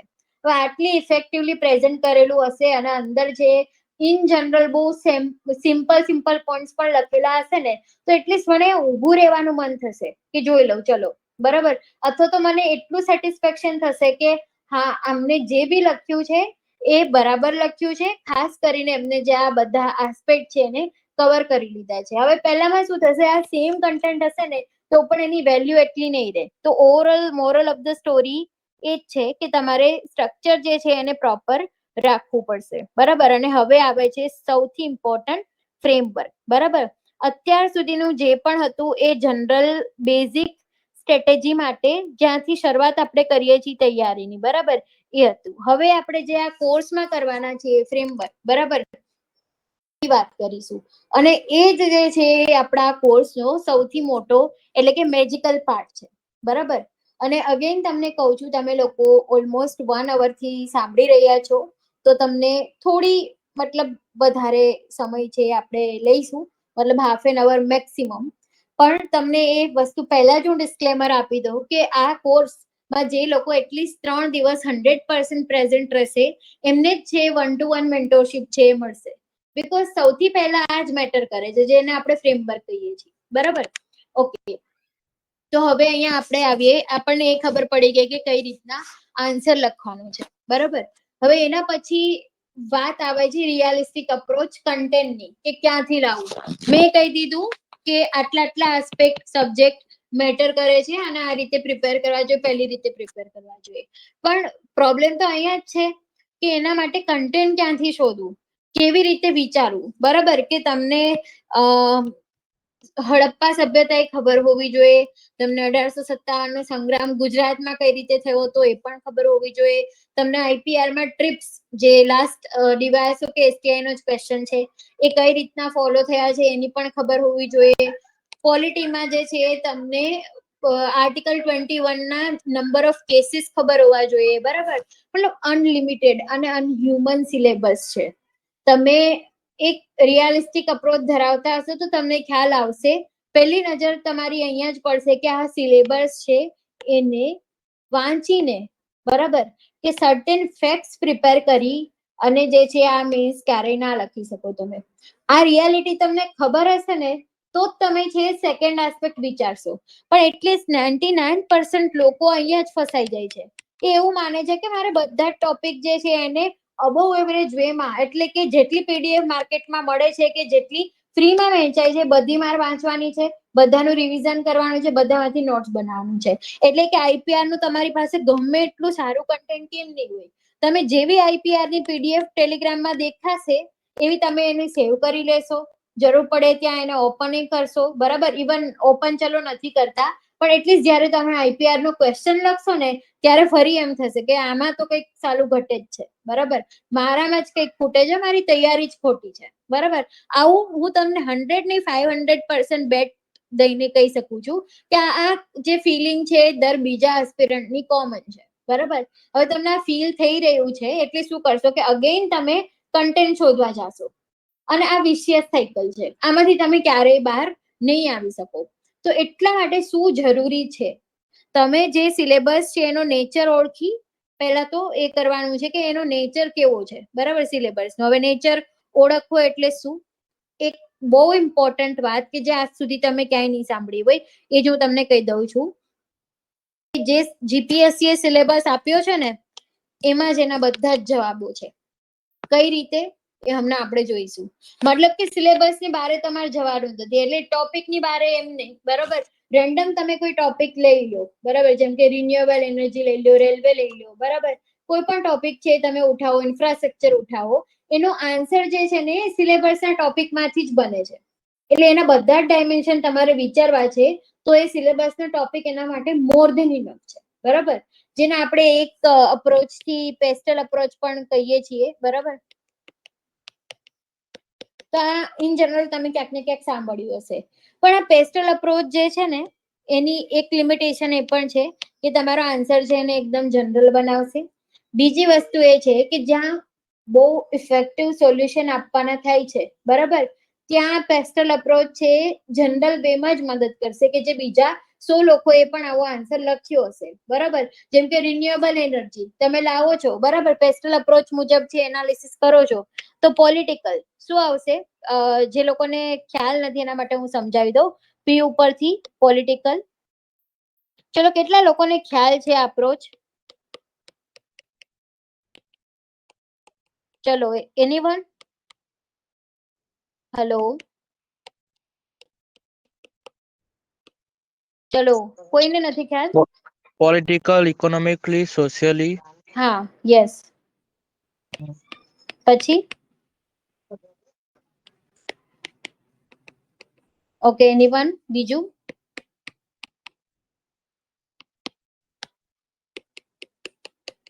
આ તો બહુ કોમન છે, બરાબર, આ તો ખબર હોવી જોઈએ, પણ નથી ખબર તો ઇટ્સ ઓકે, આપણે શરૂઆત અહીંયાથી જ કરીએ છીએ, બરાબર. ઓકે, ચલો, ઓવરઓલ આસ્પેક્ટ મેં કવર કરી લીધા છે પેસ્ટલ અપ્રોચના. હવે કોઈ પણ સિલેબસનો ટોપિક લઈ લો, બરાબર, તમે એને આ એંગલથી એટલીસ્ટ વિચારશો કે એનાલિસિસ કરશો ને, મિનિમમ 10 પોઈન્ટ તમારી આગળ હશે, બરાબર. જેમ કે અગેન આપણે કયા ટોપિકની વાત કરતા હતા? યસ, રિન્યુએબલ એનર્જીનો ટોપિક, બરાબર. તો અર્થ જે નવીનીકરણ યુક્ત ઉર્જા છે, બરાબર, પુનઃ પ્રાપ્ય ઉર્જા, તો એમાં આપણે એના ઓવરઓલ ડાયમેન્શન છે એ વિચારવા છે. તો શું વિચારીશું? પોલિટિકલ વિલ, બરાબર, રાજકીય ઈચ્છા શક્તિ જો વધારે છે તો આનું જે પ્રોગ્રેસ છે એ વધારે છે, બરાબર. હવે જો એ નથી તો એની પ્રોગ્રેસ થશે જ નહીં, બરાબર. તો અહીંયા તમે ગ્રામીણ વર્સિસ શહેરી આને તમે લઈ શકો. બીજા કન્ટ્રી સાથે છે એ તમે લઈ શકો કે ચાઇના અને યુએસ, મતલબ ચાઇના છે આમાં સૌથી આગળ છે, તો એમની પોલિટિકલ વિલ વધારે છે. આપણી જે છે આપણી પણ સૌથી વધારે છે, મતલબ ઇન્ડિયા છે ખાસ કરીને આ સેક્ટરમાં જગતગુરુ બનવા જઈ રહ્યો છે, તો પોલિટિકલ વિલ પ્રોપર છે. તો ઇશ્યુ ક્યાં આવતો હશે? બીજી જગ્યાએ, હમણાં આપણે જોઈએ છીએ, બરાબર. ફિલોસોફિકલ આસ્પેક્ટ, શા માટે રિન્યુએબલ એનર્જી જે છે આપણા માટે જરૂરી છે, બરાબર. તો એઝ સચ કોઈ ફિલોસોફી આપણે આમાં નહીં એડ કરી શકીએ, સિવાય કે સ્યુડિયો જે સાયન્ટિફિક અપ્રોચ છે કે ભાઈ આપણે તો પહેલા છે સોલર એનર્જી ઉપર જ વર્ક કરતા હતા, ચરક ને સુશ્રુત ને બધું અહીંયા તમારે નથી લાવવાનું, બરાબર. ફિલોસોફિકલ એંગલને હમણાં આપણે ડેફિનેટલી એડ કરીશું પણ લાસ્ટમાં, બરાબર. હવે સાયકોલોજીકલ આસ્પેક્ટ, તો ક્યાં આવ્યો અહીંયા સાયકોલોજીકલ આસ્પેક્ટ? બીકોઝ જ્યારે તમે લોકોના ઘર સુધી પહોંચવા માંગો છો ત્યારે એક જ વસ્તુની જરૂર પડશે, એ છે વર્તણૂક, બરાબર. હવે તમે સાયકોલોજીકલ આ એંગલ ઓળખી ગયા તો વર્તણૂકનું અમે એક અલગથી ફ્રેમવર્ક બનાવ્યું છે. બહુ બધા ટોપિક એવા છે કે જેનો ડાયરેક્ટ રિલેશન વર્તણૂક સાથે છે, બરાબર. ખાસ કરીને બધા જ નવા ક્ષેત્રો એમાં જાગૃતિ લાવવી છે, વર્તણૂકનું ફ્રેમવર્ક મૂકી દો, બરાબર. પછી સોરી, જાગૃતિ લાવવી છે ને એને સક્સેસ બનાવવું છે, બરાબર. પછી સ્કિલ ડેવલપમેન્ટ કરવું છે, તો વર્તણૂકનું ફ્રેમવર્ક મૂકી દો. પ્લાસ્ટિક ફ્રી કરવું છે ઇન્ડિયાને, તો વર્તણૂકનું ફ્રેમવર્ક મૂકી દો. રિન્યુએબલ એનર્જીનું અડોપ્ટેશન વધારવું છે, વર્તણૂકનું ફ્રેમવર્ક. જે આપણી વ્હીકલ પોલિસી છે, બરાબર, ઇલેક્ટ્રિક વ્હીકલ પોલિસી, એને તમારે સક્સેસફુલ બનાવવી છે, વર્તણૂક મૂકી દો. એવી જ રીતના આપણે વાત કરીએ કે એન્વાયરમેન્ટલ પોલ્યુશન, બરાબર, કાર્બન ફૂટપ્રિન્ટ છે એ ઘટાડવી છે, વર્તણૂકનું ફ્રેમવર્ક મૂકી દો, બરાબર. આવા અગણિત ટોપિક છે કે જેને તમે વર્તણૂકના ફ્રેમવર્કમાં એડ કરી શકશો. તો એટલીસ્ટ તમને અહીંયા પહેલી વસ્તુ એ તો ખબર પડી કે બિહેવિયર ચેન્જ જે છે એ વાળો આસ્પેક્ટ અહીંયા આવશે, બરાબર. જ્યાં સુધી લોકો એક્સેપ્ટ નહીં કરે રિન્યુએબલ એનર્જીને ત્યાં સુધી એ સેક્ટર આગળ વધવાનું જ નથી, બીકોઝ તમારે ડોર સ્ટેપ ઉપર જવું જરૂરી છે. વિકેન્દ્રીકરણનો આસ્પેક્ટ અહીંયા ફોલો કરવો બહુ જરૂરી છે, બરાબર. તો અહીંયા આવ્યું સાયકોલોજીકલ આસ્પેક્ટ, બરાબર. હવે એના પછી આવે ઇકોનોમી. શું આપણી ઇકોનોમી એને સપોર્ટ કરી રહી છે? કઈ રીતના? બહુ બધા આસ્પેક્ટ છે ઇકોનોમીના. જેમ કે પહેલી જ વસ્તુ, આપણે ઇકોનોમીનો આખો સિલેબસ લઈએ તો તમને ખ્યાલ આવી જશે. જે મેં તમને કીધેલું હતું કે આપણે સિલેબસના જે ટોપિક છે એના ઉપરથી આપણે ચર્ચા કરીશું. તો હવે અહીંયા હું સિમ્પલ રિન્યુએબલ એનર્જી જે છે એને અલગ અલગ ટોપિક સાથે કનેક્ટ કરીને બતાવું છું, બરાબર. તો પહેલી વસ્તુ એ આવશે સિમ્પલ, રાષ્ટ્રીય આવક, માથાદીઠ આવક. રિન્યુએબલ એનર્જીનો યુઝ કરશો એટલે માથાદીઠ આવક એ વધશે, રાષ્ટ્રીય આવક પણ વધશે. કઈ રીતના વધશે? તો તમારું એક તો જે છે અહીંયા આયાત ઓછી થશે, કોની? કોલસાની, બરાબર. એટલે બેલેન્સ ઓફ પેમેન્ટ છે એ મતલબ ડાઉન જશે, બરાબર. મતલબ કે અહીંયા એફિશિયન્સી આવશે. માથાદીઠ આવક કઈ રીતે વધશે? બીકોઝ ખેડૂત લ્યો, ગરીબો લો, બરાબર, કે કોઈ પણ MSME લ્યો અને તમારા ધાબા ઉપર રહેલ સોલાર પેનલ લ્યો, બરાબર, કે મતલબ નોર્મલ હાઉસ હોલ્ડ, તે શું કરે છે, ઇલેક્ટ્રિસિટી જનરેટ કરી અને વહેંચી પણ શકે છે, બરાબર. તો અત્યારે કદાચ છે ઇફેક્ટિવ આસ્પેક્ટ ના લાગતો હોય, પણ બાય ધ ટાઈમ જ્યારે તમે બ્રેક ઇવને પહોંચી જાઓ, જેમ કે 3 વર્ષ થાય છે સબસિડીમાંથી બહાર નીકળતા, બરાબર, એ સબસિડી યુઝ કરીને જેટલી તમારી ઇન્સ્ટોલેશન કોસ્ટ હોય એમાંથી બહાર આવતા, બરાબર, તો 3 વર્ષ પછી તો તમને ફાયદો જ છે, ઇન્કમ જનરેશન, બરાબર. તમારું ઇવન ગવર્મેન્ટે એ પણ સ્કીમ લોન્ચ કરી છે કે તમારો ધાબો જો ખાલી છે તો તમે એને ડિસ્ટ્રીબ્યુશન પણ કરી શકો છો, મતલબ બીજા લોકો માટે પણ એને યુઝ કરી શકો છો. અને બીજું કંઈ જ નથી થતું તો તમારું ખાસ કરીને જે ગરમીનો માહોલ જેમાં એસી વિના ચાલે જ નહીં, બરાબર, એ માહોલમાં છે તમારા એસી નું બિલ જે છે, લાઇટ બિલ છે, એ ઓછું આવશે, બરાબર. તો માથાદીઠ આવક વધી, સિમ્પલ, આટલી વસ્તુ. જ્યારે એનાલિસિસ કરવાનું આવશે ને ત્યારે બધા પોઈન્ટ મેટર કરશે, કારણ કે જીપીએસસી છે ને એ આમ જોઈએ તો બહુ જનરલ આસ્પેક્ટ પણ બહુ સ્પેસિફિક વેમાં પૂછે છે, જેમ કે રેલવે, બરાબર, રેલવે ઉપર હું તમને બોલવાનું કહીશ તો તમે 50 પોઈન્ટ લખી શકશો, બરાબર. પણ જ્યારે તમને એવું પૂછશે કે રેલવે ભારતની જીવાદોરી, આ ડીવાયએસમાં પૂછેલો છે નિબંધ, બરાબર. તો રેલવે ભારતની સોરી, આપણે ડાયવર્ટ નથી થતા, પણ હું તમને એક એક્ઝામ્પલ આપી દઉં છું કે સ્પેસિફિક વસ્તુ જ્યારે પૂછ્યું હોય ને ત્યારે નાનામાં નાનો પોઈન્ટ પણ કેટલો મેટર કરશે. ભારતની જીવાદોરીમાં તમે શું લખી આવશો રેલવે ભારતની, કે ભાઈ તમે રેલવેમાં ટ્રાવેલ કરો છો, બરાબર, ઓછો મતલબ ટિકિટ છે એમાં ઓછી હોય છે, મોટા ભાગે બહુ સ્પીડમાં જઈ શકો છો, ખાસ કરીને ત્યાં જે માસ્ક લઈ જવાની ક્ષમતા છે, બરાબર. તો બસ આ 4-5 પોઈન્ટ થી તમે અટકી જશો. બહુ તો શું લખશો કે ઇમ્પોર્ટ એક્સપોર્ટ, બરાબર, જે બહુ ખોટો પોઈન્ટ છે, બીકોઝ ક્રોસ સબસિડાઇઝેશન છે. જે લોકોને ના ખબર હોય એ એઝ ઓફ નાઉ સાઈડમાં લખી નાખો, ઘરેથી મતલબ કે નેક્સ્ટ સેશનમાં જે ગૂગલ કરીને આવજો, બરાબર. તો જે ક્રોસ સબસિડાઇઝેશન થઈ રહ્યું છે એના લીધે ઇમ્પોર્ટ એક્સપોર્ટ વાળો તો પોઈન્ટ આવશે જ નહીં, એટલે એ જીવાદોરી નથી, બરાબર. તો જ્યારે તમારે આના રિયલિસ્ટિક વેમાં પોઈન્ટ બનાવવા હશે ને ત્યારે તમને આ જ મેથડ કામ આવશે કે બહુ નાનામાં નાનો પોઈન્ટ છે એ પણ તમે લખી શકશો. જેમ કે અહીંયા આપણે જોઈએ ભારતની જીવાદોરીમાં એક અપ્રોચ છે સ્ટેક હોલ્ડર અપ્રોચ. તો પહેલું આપણે આજે જોયું કે બિહેવિયર ચેન્જ વાળું જે ફ્રેમવર્ક, બરાબર, એવી જ રીતના અમે સ્ટેક હોલ્ડર વાળું ફ્રેમવર્ક બનાવ્યું છે કે નાનામાં નાના સ્ટેક હોલ્ડર જે એની સાથે જોડાયેલા હોય એને બધાને લઈ લેવાના, બરાબર.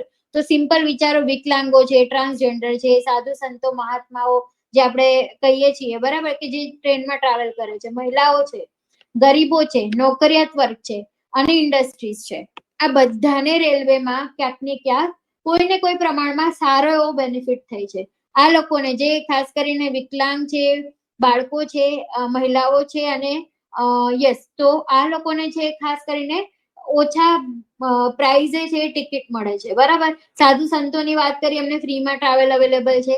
ઇમ્પોર્ટ એક્સપોર્ટની વાત કરીએ તો એટલીસ્ટ જ્યાં પહોંચી નથી શકતું એ જગ્યાએ જે છે રેલવે ઇફેક્ટિવ ભાગ ભજવે છે. જેમ કે આપણે અમુક સેઝ લઈ લઈએ, બરાબર, તો ત્યાં એક જ ઓપ્શન છે, બરાબર. અને એવા બીજા જે આસ્પેક્ટ છે કે MSME ની વાત કરીએ કે જે નોકરિયાત વર્ગ છે, બરાબર, તો એમને છે એમનું લાઈફ સ્ટાન્ડર્ડ છે એ અપ કરવામાં કોણ મહત્વનો ભાગ ભજવે છે? રેલવે. તો અહીંયા તમે શું કર્યું? સિમ્પલ સ્ટેક હોલ્ડર અપ્રોચને ફોલો કરી લીધો. આખો પેરેગ્રાફ છે તમારો આના ઉપર બની શકશે, બરાબર. હવે ફરીથી આપણે અહીંયા આવીએ છીએ રિન્યુએબલ એનર્જી ઉપર. નીતિ આયોગ શું કરે છે? એમનો રોલ જ છે થિંક ટેન્કનો, બરાબર. તો નવા ટેકનોલોજીકલ અને ઇનોવેટિવ આસ્પેક્ટ જે છે એ રજૂ કરશે જો રિન્યુએબલ એનર્જી છે એ સક્સેસફુલ નથી થઈ રહી તો, બરાબર, ઇમ્પ્લિમેન્ટ નથી થઈ રહી તો. તો આમને છે ઘણા બધા ખાસ કરીને પીપીપી, બરાબર, આમાં પ્રોજેક્ટ શરૂ કર્યા છે રિન્યુએબલ એનર્જીના કન્ટેક્સમાં. પછી મેઇન કામ એમનું જે ઇફેક્ટિવ રહ્યું છે એ છે કોઓપરેટિવ અને કોમ્પિટિટિવ ફેડરલિઝમ, એટલે કે રિન્યુએબલ એનર્જી ઇન્ડેક્સ શરૂ કરી શકે. એનર્જી એફિશિયન્સી ઇન્ડેક્સ છે જ ને, બરાબર. કયું રાજ્ય છે આમાં અસરકારક છે? દર વર્ષે પ્રિલિમ્સમાં આનો એક ક્વેશ્ચન હોય જ છે જો કરંટમાં એના મતલબ ન્યૂઝમાં આવતું હોય તો, બરાબર. તો તમે સિમ્પલી સ્વચ્છ ભારતની જેમ અહીંયા શરૂ કરી શકશો. એટલે જ્યારે તમે નીતિ આયોગને યાદ કરો છો ત્યારે જે નીતિ આયોગ આ કામ કરી રહ્યું છે એને યાદ કરવાનું છે, બરાબર. તો આ એક એંગલ થયો. હવે આપણે આવીએ એલપીજી રિફોર્મ. તો એસએચ એલપીજી રિફોર્મ જે પણ હિસ્ટોરિકલ મેટર હશે બધી જગ્યાએ લાગુ પડશે, બીકોઝ આ છે ને કોવિડ જેવું છે, એમને આખી ઇકોનોમી અને સોસાયટીને ચેન્જ કરી નાખી છે, આપણે જે રીતે બિહેવ કરતા હતા એ રીતે. તો એસએચ અહીંયા ઉદારીકરણ અને ખાનગીકરણ એટલા લાગુ નહીં પડે. ખાનગીકરણમાં આપણે જોઈ લીધું કે મેક્સિમમ પબ્લિક પ્રાઇવેટ પાર્ટિસિપેશન છે આમાં કરો તો જેમ કે અદાણી છે, રિલાયન્સ છે, એ બધા ઓલરેડી આવ્યા જ છે સોલાર એનર્જીમાં, બરાબર. તો એ ઓલરેડી પોઈન્ટ લેવાઈ ગયો છે, એટલે અહીંયા મારો ચોકડી. હવે અહીંયા આવી વૈશ્વિકીકરણ. તો આ તમને ખબર હશે તો તમે જે છે આ વસ્તુ લખી શકશો, એનાલિસિસ કરી શકશો. તો આ પ્રોબ્લેમ ક્યારે સોલ્વ કરશે? જ્યારે તમને થોડું ઘણું નોલેજ છે અને તમને પોઈન્ટ્સ યાદ નથી આવી રહ્યા ત્યારે સૌથી વધારે મેટર કરશે. એટલે વાંચવાનું બંધ નથી કરવાનું, તો વાંચવાનું જ છે, પણ વાંચી અને ખીટીએ ટીંગાડી દેવાનું છે. આ એના જેવું કામ છે કે જ્યારે તમે એને ઉતારો છો ત્યારે એની સાથે જેટલા પોઈન્ટ્સ છે, બરાબર, એ બધા સાથે આવે છે, બરાબર. તો એમાં આપણે વાત કરીએ વૈશ્વિકીકરણ 4, એ કોના ઉપર છે? પર્યાવરણ ઉપર, બરાબર. તો આ તમને ખાસ ખબર હોવી જોઈએ, જે કોના સુધી સીમિત છે? પ્રિલિમ સુધી, બરાબર. તો પર્યાવરણ ના એંગલમાં જે ગ્લોબલાઇઝેશન શરૂ થઈ રહ્યું છે અથવા તો ઇફેક્ટિવ લેવલે પહોંચી ગયું છે, ત્યાં આપણી મેઇન ડિબેટ કોની હશે? ફાઇનાન્સની અને રિસ્પોન્સિબિલિટીની, બરાબર, અને રિન્યુએબલ એનર્જીની. ધેટ્સ ઇટ, બરાબર. ગ્લોબલાઇઝેશન 4 જ ટકેલું જ આ 3 પાસા ઉપર છે.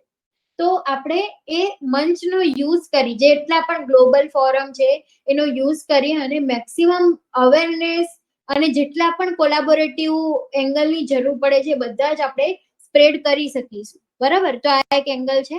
હવે આપણે વાત કરીએ, એના પછી આવી જઈએ કૃષિ વૃદ્ધિ અને ઉત્પાદકતા. તો ડાયરેક્ટ તો ફરક નહીં પડે, બરાબર, પણ બીકોઝ આપણી ગવર્મેન્ટે છે એ બહુ ઇફેક્ટિવ સ્ટેપ લીધેલો છે, વિકેન્દ્રીકરણ વાળું, જે સ્ટેક હોલ્ડર અપ્રોચમાં વાત કરી તે મુજબ. તો અહીંયા શું આપણે કર્યું છે? સોલાર પેનલની યોજના શરૂ કરી છે, બરાબર. એટલે એક તો ખેડૂત છે આત્મનિર્ભર થાય છે, બીજું છે એ વહેંચી પણ શકે છે, અને ત્રીજું છે કે એમને પ્રોબ્લેમ જ નથી આવતી, બરાબર. એમને ડિપેન્ડ નથી રહેવું પડતું સરકાર ઉપર, એ પોતાની એનર્જી પોતે જનરેટ કરતા થઈ છે, બરાબર. ઓકે, હવે આપણે એમાં તો ઘણા બધા પોઈન્ટ છે કૃષિમાં, પણ આપણે બધા નહીં લઈએ. પછી ખાદ્ય સુરક્ષા, તો એક લેવલે એનર્જીની એના ઉપર પણ અસર પડશે, અને જાહેર વિતરણ વ્યવસ્થાને એસ સચ આપણે ડાયરેક્ટલી કોઈ લાગુ નથી પડી રહ્યું એટલે આપણે નથી લેતા. હવે એના પછી આવીએ છીએ જાહેર દેવું, બરાબર, અને જાહેર ખર્ચ. તો સિમ્પલ તમે વિચારો, બહુ ઇફેક્ટિવ પોઈન્ટ છે. જાહેર દેવું છે અને જાહેર ખર્ચ છે એ ઘટશે, સ્ટાર્ટિંગ કોસ્ટ છે એ વધારે છે એના ઇન્સ્ટોલેશનની, તો એના લીધે છે એ વધશે. તમે એના મર્યાદામાં પણ લખી શકો કે શા માટે. આપણને ખબર છે કે સોલાર એનર્જી આટલી ઇફેક્ટિવ છે, તો આપણે શા માટે તાત્કાલિક વિધિન 1 or 2 યરમાં ટ્રાન્ઝિશન નથી કરી શકતા? બીકોઝ ઓફ કોસ્ટ, કે એટલી હાઈ છે કે આપણી પાસે એટલી કેપેસિટી નથી, બરાબર. જાહેર દેવું, બીકોઝ આપણે મોટા ભાગનું રો મટીરિયલ છે ઇમ્પોર્ટ કરવું પડે છે, તો આપણામાં એટલી એફિશિયન્સી નથી. તો આ મર્યાદામાં પણ આવશે અને ઓવરઓલ જે એના એનાલિસિસ છે એમાં પણ આવશે. અને અર્થતંત્રમાં એના લીધે ખાદ પણ ડેવલપ થઈ શકે છે. કેન્દ્ર રાજ્યના નાણાકીય સંબંધો, હવે અહીંયા છે 2 એંગલ આવશે. એક તો જે છે કેન્દ્રને સબસિડી આપવી પડશે, બરાબર, તો એ પણ એક પોઈન્ટ છે. અને બીજો જે ઓલરેડી ઓનગોઈંગ વસ્તુ છે, જેમ કે મિશન ઇન્દ્રધનુષ, બરાબર, એક ઇન્દ્રધનુષ વેક્સિન માટે છે, બીજું જે છે આના માટે છે, બરાબર, ઇલેક્ટ્રિસિટી માટે. તો અત્યારે મોટા ભાગના રાજ્યો જે છે મિશન ઇન્દ્રધનુષ અંતર્ગત હેવીલી ડેપ્થમાં ઘેરાયેલા છે વીજળી, બરાબર, એના માટે કે મોટા ભાગના લોકો રાજ્યો છે એની એફિશિયન્સી નથી, તો ગવર્મેન્ટે અગેન એમને થોડો ટાઈમ આપ્યો છે એ ડેપ્થ પૂરી કરવા માટે, બરાબર. તો એ પણ છે રિન્યુએબલ એનર્જી આવશે. જે રાજ્ય રિન્યુએબલ એનર્જીમાં સફિશિયન્ટ થશે તો એને કેન્દ્રના દેવામાંથી મુક્તિ મળી જશે, બરાબર.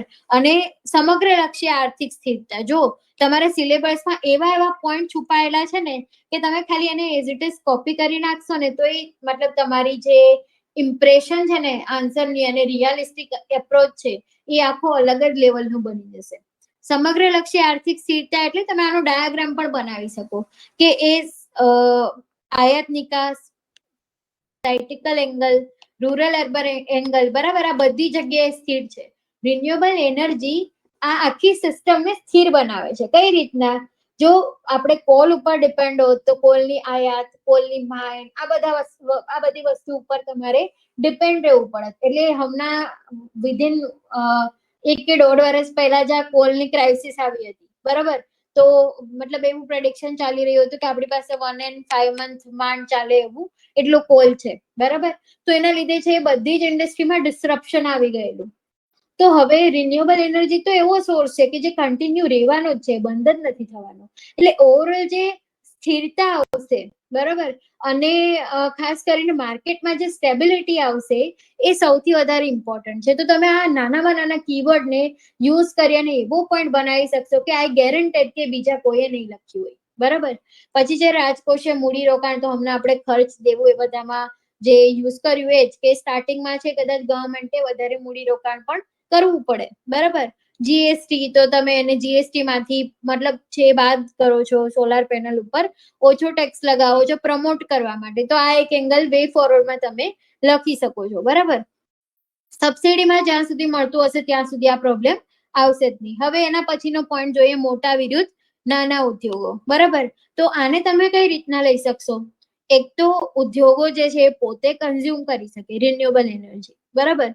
તો ગવર્મેન્ટ એના થ્રુ કઈ રીતે પહોંચી શકે? બીકોઝ તમે અત્યાર સુધી કોઈ પણ ઇન્ડસ્ટ્રીના લોકેશન અથવા તો એના કઈ જગ્યાએ કઈ ઇન્ડસ્ટ્રી એસ્ટાબ્લિશ થઈ શકે એના ફીચર્સ જોતા હતા, જેને આપણે ઇકોનોમિક જીઓગ્રાફી કહીએ છીએ, બરાબર. યુપીએસસી માં દર વખતે આનું એક ક્વેશ્ચન હોય છે. તો એમાં સૌથી વધારે મેટર પાણી, ઇલેક્ટ્રિસિટી, લેબર, બરાબર, અને ઇન્ફ્રાસ્ટ્રક્ચર, આ ચારેય વસ્તુ કરતી હતી કે રોડ કનેક્ટિવિટી છે કે નહીં. તો હવે ઇલેક્ટ્રિસિટી આવશે જ નહીં, બીકોઝ જો એમએસએમઈ પોતાની મતલબ સેલ્ફ ડિપેન્ડન્ટ છે આ એનર્જી ક્રિએટ કરવા માટે, સોલાર પેનલથી એ આત્મનિર્ભર છે, તો એને આના લીધે આ પર્ટિક્યુલર ફીચરના લીધે પોતાનું લોકેશન ચેન્જ નહીં કરવું પડે, બરાબર. એ એફિશિયન્ટલી જે સ્થળે એ અફોર્ડ કરી શકે છે એ સ્થળે રહી શકશે. તો એક આ એંગલ થયો. પછી મોટા ઉદ્યોગો છે એને આપણે આમાં કોલાબોરેટ કરી શકીએ કે એ લોકો અહીંયા આવી અને જે મોટું મતલબ ખાસ કરીને રિસર્ચ કરવાનું છે, જેમાં ચાઇના આગળ છે, મતલબ આ જે સોલાર એનર્જીની જે પ્લેટ્સ છે એ બનાવવામાં, વિન્ડ, બરાબર, જે પવનચક્કી છે એ બનાવવામાં એ આગળ છે. તો આપણે મોટી ઇન્ડસ્ટ્રીને રિક્વેસ્ટ, મોટી ફેક્ટરીઝ કે ઉદ્યોગો છે એને રિક્વેસ્ટ કરી અને એના ઉપર મેક્સિમમ રિસર્ચ અને બધું વધારી અને અવેરનેસ ક્રિએટ કરી શકે છે, માર્કેટ છે એક્સપાન્ડ કરી શકીએ છીએ. તો અહીંયા તમારે એ રીતે લેવાનું છે. હવે તમને અહીંયા સુધીમાં એટલીસ્ટ એ સમજાઈ ગયું હશે કે જે સિલેબસમાં પોઈન્ટ આપ્યા છે એનો પોતાનો કહેવાનો મતલબ અલગ છે. જેમ કે નીતિ આયોગ પોતાના ફીચર્સની ચર્ચા કરે છે, પણ જ્યારે આપણે એને રિન્યુએબલ એનર્જી સાથે જોડીએ છીએ ત્યારે તમારે જેટલા લાગુ પડે છે એટલા ટોપિક છે એની સાથે લેવાના છે. અને એવું મેજિક છે કે જેમ તમે વધારે આને યુઝ કરશો એટલું વધારે જે છે એ મતલબ વધારે ને વધારે પોઈન્ટ્સ બનતા જશે. એવું નહીં થાય ક્યારેક ફીચર્સનું તમે બધા પોઈન્ટનો યુઝ કરી લીધો એટલે તમે સ્ટક થઈ ગયા, એવું ક્યારેય નહીં થાય.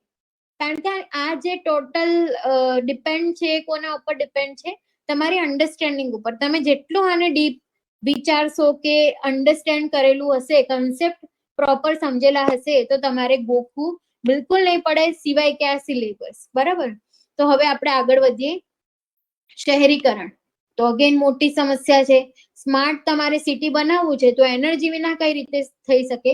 તો અગેન એક ઇકોનોમિક સર્વે નો ડેટા છે, એ હું તમને કહું તો એમાં શું છે કે યુએસ છે અને ચાઇના છે, આપણા કરતા પર પર્સન એવરેજ જે એનર્જી કન્ઝમ્પશન જે છે 18 અને 20% છે, બરાબર, વધારે ઇન્ડિવિજ્યુઅલી. અને આપણે ત્યાં જે છે એટલું ઓછું છે. તો એના લીધે સીધો અસર જે છે કોના ઉપર થાય છે? હ્યુમન ડેવલપમેન્ટ ઉપર. બીકોઝ એનર્જી છે એ કોના ડોર ઓપન કરે છે? તો અગેન ઇન્ફ્રાસ્ટ્રક્ચર જ છે, બરાબર, એનર્જી છે. તો સ્ટુડન્ટને એજ્યુકેશન સુધી પહોંચાડશે, ખેડૂતને જે ઇફેક્ટિવ કૃષિ મતલબ કે ખેતી સુધી કે પાક સુધી પહોંચાડશે. હેલ્થ જે છે વિધાઉટ એનર્જી કઈ રીતના હેલ્થ સેક્ટર સર્વાઈવ કરશે? મેન્યુફેક્ચરિંગ છે કે એમએસએમઈ છે એ પોતાનો વેપાર કઈ રીતે ચલાવશે વિધાઉટ એનર્જી, બરાબર. તો બધાને ક્યાંક ને ક્યાંક આત્મનિર્ભર બનાવવાનું કામ છે એનર્જી કરે છે. તો જેવું એનર્જીનો એક્સેસ વધશે, જેમ કે ગામડામાં બહુ ઇલેક્ટ્રિસિટી કટ થાય છે તો તમે ત્યાં રહીને નહીં ભણી શકો, બરાબર. પાવર કટના લીધે છે ટ્રેડ ત્યાં સસ્ટેનેબલી વર્ક નહીં કરી શકે. ઓલ્ધો ત્યાં લેબર અને જે લેન્ડ છે બહુ ચીપર છે, સ્ટીલ એ ત્યાં નહીં રહી શકે બીકોઝ ઓફ ઇલેક્ટ્રિસિટી, બરાબર. તો આ બધા એંગલ છે મેટર વધારે કરતા હોય છે. એટલા માટે શહેરીકરણ પછી આર્થિક વૃદ્ધિ આપણે ઓવરઓલ લઈ લીધું છે જીડીપીમાં, એટલે એને અહીંયા નથી લેતા, બરાબર. માનવ વિકાસમાં પ્રગતિ હમણાં જ આપણે જોયું, શિક્ષણના વિકાસમાં હમણાં જ કહ્યું, સ્વાસ્થ્ય અને કુટુંબ કલ્યાણ ઓવરઓલ જે આપણે કહીએ છીએ સ્થિરતા, બરાબર, એ ત્યાંથી જ મળશે. પર્યાવરણ અને ટકાઉ વિકાસ તો એના સાથે તો આ રિલેટેડ છે જ, બરાબર. હવે એના પછી ગ્રામીણ વિકાસ, હમણાં જ આપણે એની વાત કરી. રોજગારી બહુ મોટો પોઈન્ટ છે.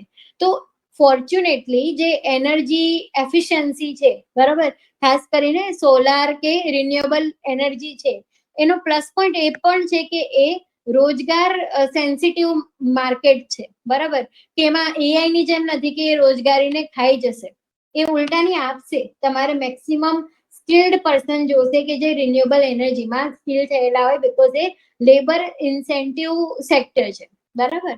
ઓકે, હવે એફડીઆઈ તો આ તો તમારે વે ફોરવર્ડમાં લખવાનું છે કે આટલી બધી વસ્તુ તમારે ઇફેક્ટિવ બનાવવી છે કે આને તમારે એફિશિયન્ટ બનાવવું છે, તો તમારે એફડીઆઈ મોટા ભાગે મતલબ એની સાથે જે રીતે કોલાબોરેશન કરવું પડશે ઇન્ટરનેશનલ લેવલે, જેથી કરીને મેક્સિમમ કેપિટલ આવે અને તમે એનું યુઝ કરી શકો. ઇનોવેશન તો આના ઘણા બધા ઉપાયો છે, જેમ કે અત્યારે આપણે ડિપેન્ડન્ટ છીએ તો મેક્સિમમ હેકેથોન કરો, જે ઇન્ડસ્ટ્રી એકેડેમિયા કોલાબોરેશન છે, બરાબર, એને તમે યુઝ કરો. તો આ જે વે ફોરવર્ડ છે ને, એનું પણ એક ફ્રેમવર્ક છે રેડીમેડ, કે જેનો યુઝ કરીને તમે કોઈ પણ પોઈન્ટ બનાવી શકશો, જનરેટ કરી શકશો, બરાબર, વે ફોરવર્ડના. એટલે છેલ્લે શું કરવું ને, એ બધા જ આન્સરમાં ઓલ્ધો એ સેમ હશે, પણ એની લખવાની રીત અલગ હશે. જેમ કે નવ પ્રવર્તન સૂચકાંક, બરાબર, તો એક એંગલ એ પણ હોઈ શકે કે તમે ઇનોવેશન ને યાદ રાખી અને એનો ઇન્ડેક્સ ક્રિએટ કરી શકો. એક એંગલ એ પણ હોઈ શકે કે તમે હેકેથોન છે એ બનાવી શકો, બરાબર. એક એંગલ એ પણ હોઈ શકે કે તમે ઇન્ડસ્ટ્રી અને એકેડેમિયાનું કોલાબોરેશન કરાવી શકો. એક એંગલ એવું પણ હોઈ શકે કે તમે ટેક્સેશનમાં જે છૂટછાટ આપો કે જે લોકો આવી રીતે ઇનિશિયેટિવ લાવે છે, બરાબર, જેમ કે સ્ટાર્ટઅપ છે કે ગ્રીન એનર્જી વાળા સ્ટાર્ટઅપ છે, એને તમે સૌથી વધારે બેનિફિટ આપો છો. તો આ બધા ઇનોવેશનને યુઝ કરી શકાય. હ્યુમન ડેવલપમેન્ટ તો એમાં અગેન અપેક્ષિત આયુષ્ય અને બધું આપણે ઓલરેડી જોઈ લીધું છે, આયુષ્યમાં ને એમાં બધામાં જ આવશે. સ્પર્ધાત્મકતા તો રાજ્યો વચ્ચે વધારો, જે આપણે કોમ્પિટિટિવમાં જોયું, બરાબર, અને દેશને પણ આપણે છે કોમ્પિટિટિવ એંગલ થી લઈ શકીએ બીજા કન્ટ્રી સાથે, કે આપણે નક્કી કરી લીધું હતું ઇનોવેશનમાં. આપણે અગેન એક ડેટા જોઈએ કે 2022માં આપણે 2020માં નક્કી કર્યું હતું કે આપણે એટલીસ્ટ જે છે 80મો કે એવો કંઈક રેન્ક હતો 2020માં ઇનોવેશનમાં. ત્યાંથી જે છે આપણે એટલીસ્ટ 2022 સુધી ટોપ 50માં આવીશું, પણ આપણે 2022 સુધીમાં અરાઉન્ડ 38માં રેન્ક ઉપર કદાચ આવી ગયા છે, બરાબર. તો એ શું છે કે આપણે ક્યાંક ને ક્યાંક જે છે સ્પર્ધાત્મક એંગલ થી વિચાર્યું કે આપણે આગળ આવવું જ છે આમાં, તો આવી ગયા, બરાબર. અને એના માટે આપણે કોમ્પિટિટિવ નેચર છે એ આપણે મિશન મોડ ઉપર લીધું. પછી સર્જનાત્મકતા એટલે ઇનોવેશન જ થશે. જેન્ડર ગેપ, બરાબર, તો મેક્સિમમ જે જેન્ડર વાળો એંગલ છે એને આમાં પ્રમોટ કરો. જેમ કે આપણે શું કરી રહ્યા છીએ અત્યારે, ડ્રોન દીદી બનાવી રહ્યા છીએ, બરાબર.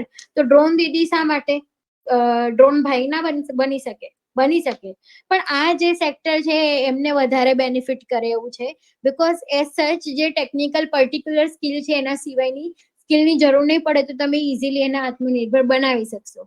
તો એવી જ રીતના અહીંયા મહિલાઓને ફેવરેબલ કેમ છે, તો એનર્જીનો દરેક ફર્સ્ટ જે યુઝ છે એ કોણ કરે છે, મહિલાઓ કરે છે. કઈ રીતના, તમારું રસોડું જોજો, બરાબર, તો જેટલા પણ ઇલેક્ટ્રિક ઇક્વિપમેન્ટ્સ હશે ને એમાંથી 90% તમારા કિચનમાં હશે, અપાર્ટ ફ્રોમ વોશિંગ મશીન કે જે કંઈ બી તમે યુઝ કરો છો, બરાબર. તો અગેન આ પણ છે અલ્ટિમેટલી તો મહિલાઓ જ યુઝ કરે છે. પછી લાઇટ છે, ફેન છે, બરાબર, તો આ બધું જ છે એ કોણ યુઝ કરે છે, મતલબ કોના હાથમાં હોય છે ડાયરેક્ટલી, તો એ મહિલાઓના હાથમાં હશે, બરાબર. પછી ચૂલો, બરાબર, તો અત્યાર સુધી આપણે ટ્રેડિશનલ વે યુઝ કરી રહ્યા હતા, એટલે સૌથી વધારે પોલ્યુશન કે કાર્બન ફૂટપ્રિન્ટ જનરેટ થતા હતા, તો એના હાથમાં જ હતું, મહિલાઓના હાથમાં, બરાબર. પણ હવે શું થઈ ગયું છે, આપણે એને પેલા નેચરલ ગેસીસમાં કન્વર્ટ કરી દીધું છે, એટલે હવે એટલો પ્રોબ્લેમ નથી. તો ઇન શોર્ટ, મહિલાઓ જે છે ફર્સ્ટ સ્ટેક હોલ્ડર છે કે જે ડાયરેક્ટ એનર્જી કન્ઝમ્પશનના સંપર્કમાં આવે છે, તો એ સૌથી વધારે એને જાણતી હશે એના પોલિસી મેકિંગના કે એના મતલબ છે પ્રોબ્લેમ સોલ્વ કરવામાં જે ઇફેક્ટિવ પાર્ટ બની શકશે, બરાબર. ખાસ કરીને અવેરનેસ જનરેશનમાં, બીકોઝ એમને સૌથી વધારે એનર્જીની કે વીજળીની છે કિંમત હશે, બરાબર. હવે એના પછી છે સહકારી આંદોલન. તો ગુજરાતમાં ઓલરેડી રિન્યુએબલ એનર્જી માટે છે ઘણી બધી બનેલી છે સહકારી મંડળીઓ, પણ આપણે આ પ્લેટફોર્મને છે મેક્સિમમ આ રીતના નવા, એવું ના હોઈ શકે કે આર્ટિફિશિયલ ઇન્ટેલિજન્સમાં ક્યારેક કોઓપરેટિવ સોસાયટી ના બની શકે, બરાબર. એવી જ રીતના આપણે રિન્યુએબલ એનર્જીમાં ઓલરેડી બનાવી પણ છે. એટલે આ પ્લેટફોર્મનો યુઝ કરીએ અને મેક્સિમમ નોન પ્રોફિટ એંગલથી જે છે આપણે આ સેક્ટરનું ડેવલપમેન્ટ કરી શકીએ છીએ. પછી અહીંયા આંતરમાળખામાં જે છે એ ઉર્જા તો ઇટસેલ્ફ એક પોઈન્ટ છે. બંદરો, એમાં પણ આપણે સોલાર પેનલ યુઝ કરી શકીએ. પછી ખાસ કરીને માર્ગો, બરાબર, ગ્રીન હાઈવે આપણે કરીએ જ છીએ ને. પછી હવાઈ મથકો, તો અહીંયા પણ આપણે ગ્રીન ફ્યુલ હવે યુઝ કરવા લાગ્યા છીએ, અને ખાસ કરીને એરપોર્ટ જે છે એ સોલાર પેનલથી યુઝ થઈ રહ્યું છે. તો કોચી છે એ ફર્સ્ટ એરપોર્ટ છે કે જે 100% સોલાર એરપોર્ટથી બનેલું હોય. તો આ બધાનો યુઝ જે છે આપણે એક્ઝામ્પલ, તમને એવું લાગશે કે આ બધા પોઈન્ટ કેવી રીતે બનાવવા, બધા પોઈન્ટ્સ નથી બનાવવાના. તમે જ્યાં જ્યાં જરૂર પડે આ તમારી જે છે આર્ટિસ્ટિક નોલેજ અહીંયા તમારું, અથવા તો આર્ટિસ્ટિક જે વે છે એ તમારો માંગી લેશે કે તમારી પાસે નંબર ઓફ 50 પોઈન્ટ છે અને તમે કઈ રીતે ડિઝાઇન કરો છો, બરાબર. ક્યાં તમે એને એક્ઝામ્પલ તરીકે યુઝ કરો છો, ક્યાં તમે એને એઝ એ પોઈન્ટ યુઝ કરો છો, બરાબર. એ તમારા ઉપર છે. ઇવન રેલવેને પણ આપણે સોલાર એનર્જીથી યુઝ કરી શકીએ છીએ, બરાબર. અને સોશિયલ ઇમ્પેક્ટ અસેસમેન્ટ, તો શા માટે લોકો જે છે એને સોશિયલી એક્સેપ્ટ કરી રહ્યા છે, નથી કરી રહ્યા, એ વે ફોરવર્ડમાં તમારે લખવું જોઈએ કે આપણે એનું એક ઇમ્પેક્ટ અસેસમેન્ટ પણ કરીએ, બંને એંગલ, સોશિયલી અને એન્વાયરમેન્ટલી, બરાબર. તો આ તો એક આસ્પેક્ટ થયો ઇકોનોમીનો. એવી જ રીતના તમે બધા જ આસ્પેક્ટથી છે જોડી શકો છો એને. પોલિટિકલી, ગવર્નન્સના એંગલથી, એન્વાયરમેન્ટલ એંગલથી, જે એનો સિલેબસ છે, જીઓગ્રાફીનો સિલેબસ છે, બરાબર, હિસ્ટ્રીનો સિલેબસ છે. તો આવા બધા જ સિલેબસને તમે એની સાથે જોડી શકો છો, બરાબર. તો આ થયું મેઇન એંગલ, જે ફ્રેમવર્કની ચર્ચા આપણે આગળની જે ફ્રી મેન્ટરશિપ છે એમાં કરવાના છીએ. જે ક્રેશ કોર્સ છે આખો 3 દિવસનો છે. 3 દિવસ તમારે કમ્પલસરી લેક્ચર્સ છે અટેન્ડ કરવાના રહેશે. જે લોકોને આ લેક્ચર, જે લોકોએ અટેન્ડ નથી કર્યો, બરાબર, એ લોકો ખાસ એપ્લિકેશન ઉપર કાલે અપલોડ થઈ જશે. તો કાલે જે છે અપલોડ, મતલબ તમે એક વખત જોઈ લેજો. તમારા ફ્રેન્ડ સર્કલમાં જે લોકો ઇન્ટરેસ્ટેડ છે, બરાબર, એમને પણ સેમ આ લેક્ચર છે એ જોવાનું કહેજો, બરાબર. અને જેમને પણ એનરોલ થવું છે, તો કાલનો દિવસ આપણે એક ગેપ રાખીએ છીએ બીકોઝ ઓફ ગૂગલ ફોર્મ ભરવાનું. અને જે લોકોએ નથી જોયું, જે લોકોએ આજે સ્કીપ કર્યો છે, બરાબર, એમને કાલનો દિવસ છે જોવા માટે આપીએ છીએ. અને પરમ દિવસથી જે છે આપણે ઓવરઓલ જે સેશન છે, આપણો સેશન નહીં પણ કોર્સ છે આપણે શરૂ કરીશું, બરાબર.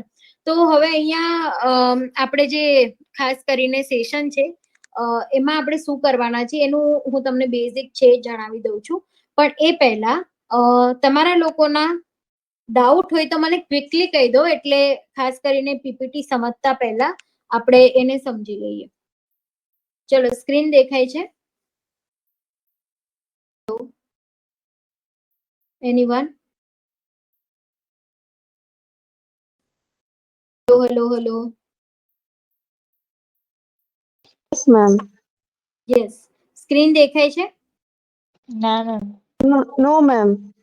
ઓકે, હા. તમે લોકો તમારા ડાઉટ ફર્સ્ટ ઓફ ઓલ કંઈ હોય તો પૂછી લો. એના પછી આપણે એક એક ક્વેશ્ચનનો આન્સર આપવાનો પ્રયત્ન કરીએ. અને ખાસ કરીને જે કોર્સના ફીચર્સ છે, જે ફ્રી છે, બરાબર, તો એને આપણે પહેલા તો સમજી લઈએ. કોઈને ડાઉટ છે કંઈ? એકચ્યુઅલી મેમ કેવી રીતના ચાલશે કોર્સ ને એ જ જાણવું છે. ઓકે, ડન છે. તો આપણે એ જ કરીએ છીએ. એક સેકન્ડ.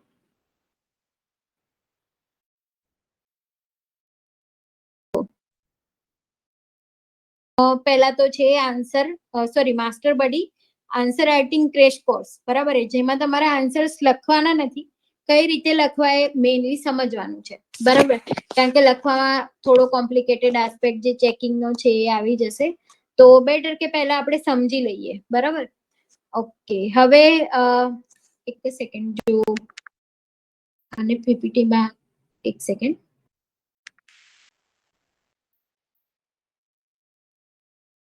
હા, એ સિવાય કોઈને કઈ ક્વેશ્ચન નથી ને?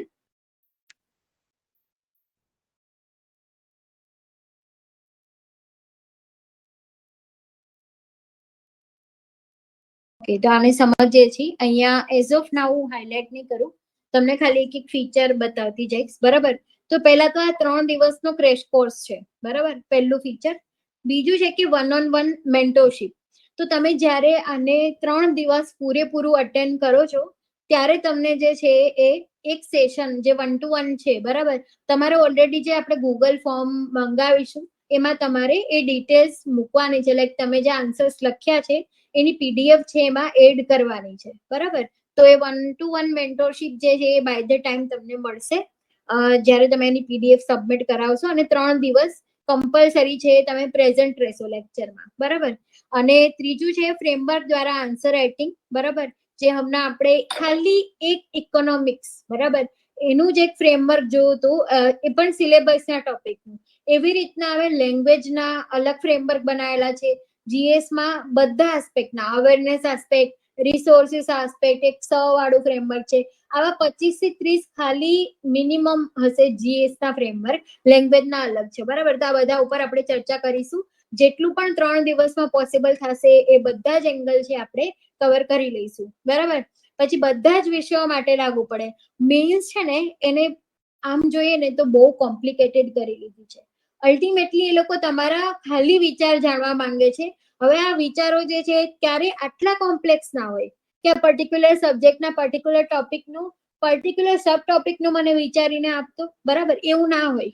એ તમારી બેકગ્રાઉન્ડમાં જનરલ અન્ડરસ્ટેન્ડિંગ છે ને એ, અને જે સ્પેશિયલાઇઝડ તમારી જે અટેન્શન ટુ ડિટેલ છે એ તમારી જે સ્કિલ છે એ જ ત્યાં સૌથી વધારે કામ કરતી હશે, બરાબર. તો એટલા માટે તમારે એને ખાલી કઈ રીતના પ્રેઝન્ટ કરવું, કઈ રીતે વિચારવું, અહીંયા આપણે એ શીખવાનું છે. એટલે એટલીસ્ટ પહેલા તમારા મેન્સના જે રિઝલ્ટ આવ્યું એના પહેલા 3 દિવસ એટલા ઇફેક્ટિવ બની જાય કે મેન્સના નામથી તમને મોજ પડવા લાગે, બિલકુલ તમારો ડર ઓછો થઈ જાય. અને ખાસ કરીને તમારી પેન છે ને એ દોડવાની મતલબ છે વંદે ભારતની જેમ ભાગવા લાગે, બરાબર. તો આ રીતના છે તમારે વિચારતા થવાનું છે. હવે અહીંયા વચ્ચે ઘણા બધા ઇસ્યુ એ પણ આવશે કે તમારું ભાઈ સ્પીડ સ્લો છે કે નથી પ્રોપર યાદ આવી રહ્યું એ બધી વસ્તુ. તો એક વસ્તુ ફિક્સ છે કે મેન્સમાં તમારા જો હાથ ચાલતો હશે તો દિમાગ નહીં ચાલે, દિમાગ ચાલતો હશે તો હાથ નહીં ચાલે, બરાબર. બંને વસ્તુ જે છે એ સાથે ચાલવી ઇમ્પોસિબલ છે. તો તમારું ઓલરેડી માઇન્ડ તો છે ને એટલું ટ્રેન્ડ હોવું જોઈએ, જેને આપણે તમારી રાઇટિંગ મેમરી કહીએ છીએ, બરાબર. રાઇટિંગ મેમરી એટલે શું કે તમે ઓરલ મેમરી જે છે એમાં તમે વિચારતા હશો તો એની સ્પીડ જે છે ઇન જનરલ કેટલું તમે વિચારો છો ઇન્ટેન્સિવલી એના ઉપર ડિપેન્ડ હશે. પણ રાઇટિંગ મેમરી એ છે કે તમે જ્યારે લખો છો ત્યારે તમારો હાથ ભાગતો જાય છે, બરાબર.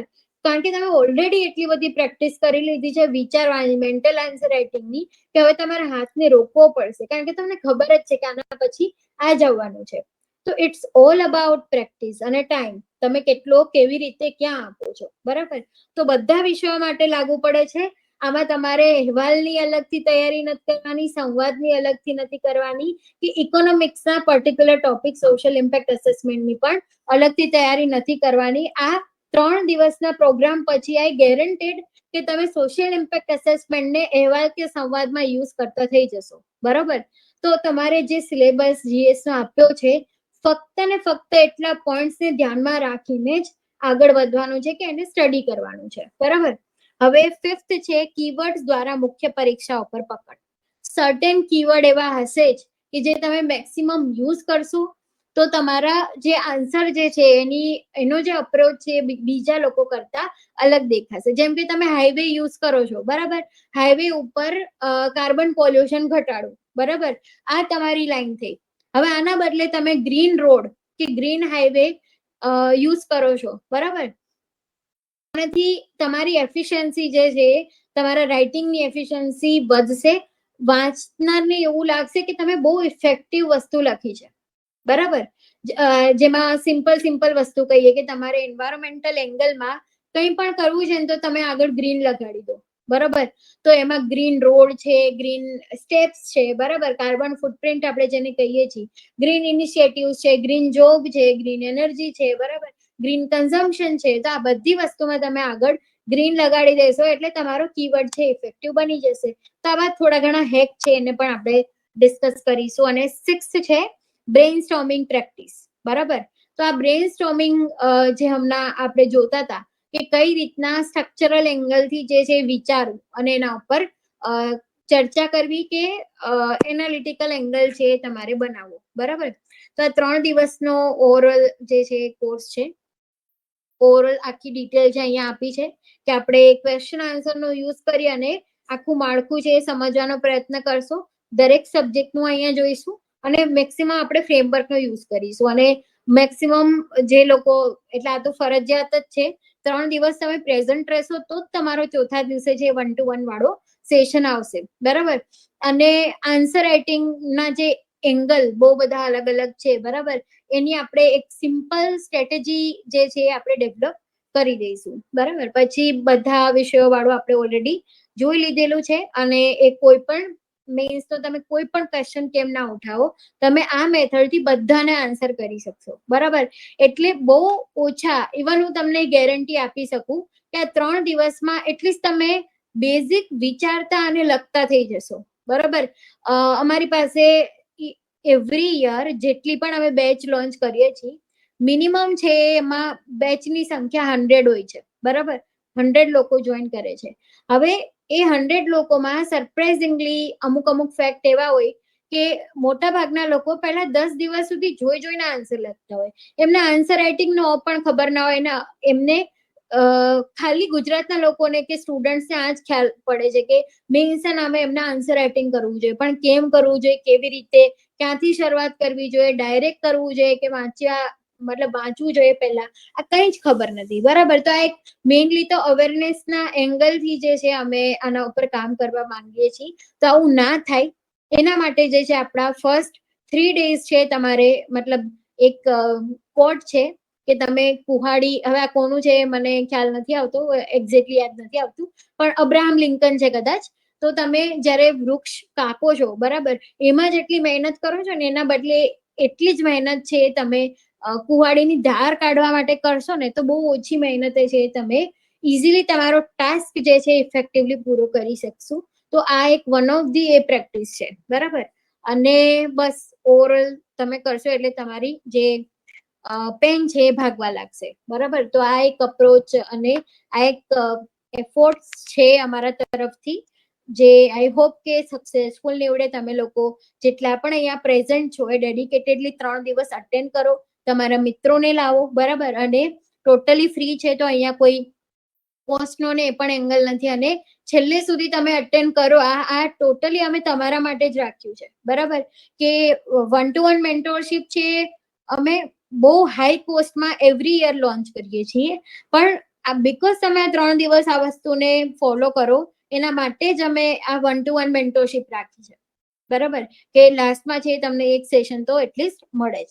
તો ચલો હવે અહીંયા સુધીમાં કોઈના કઈ ડાઉટ હોય તો તમે પૂછી શકો.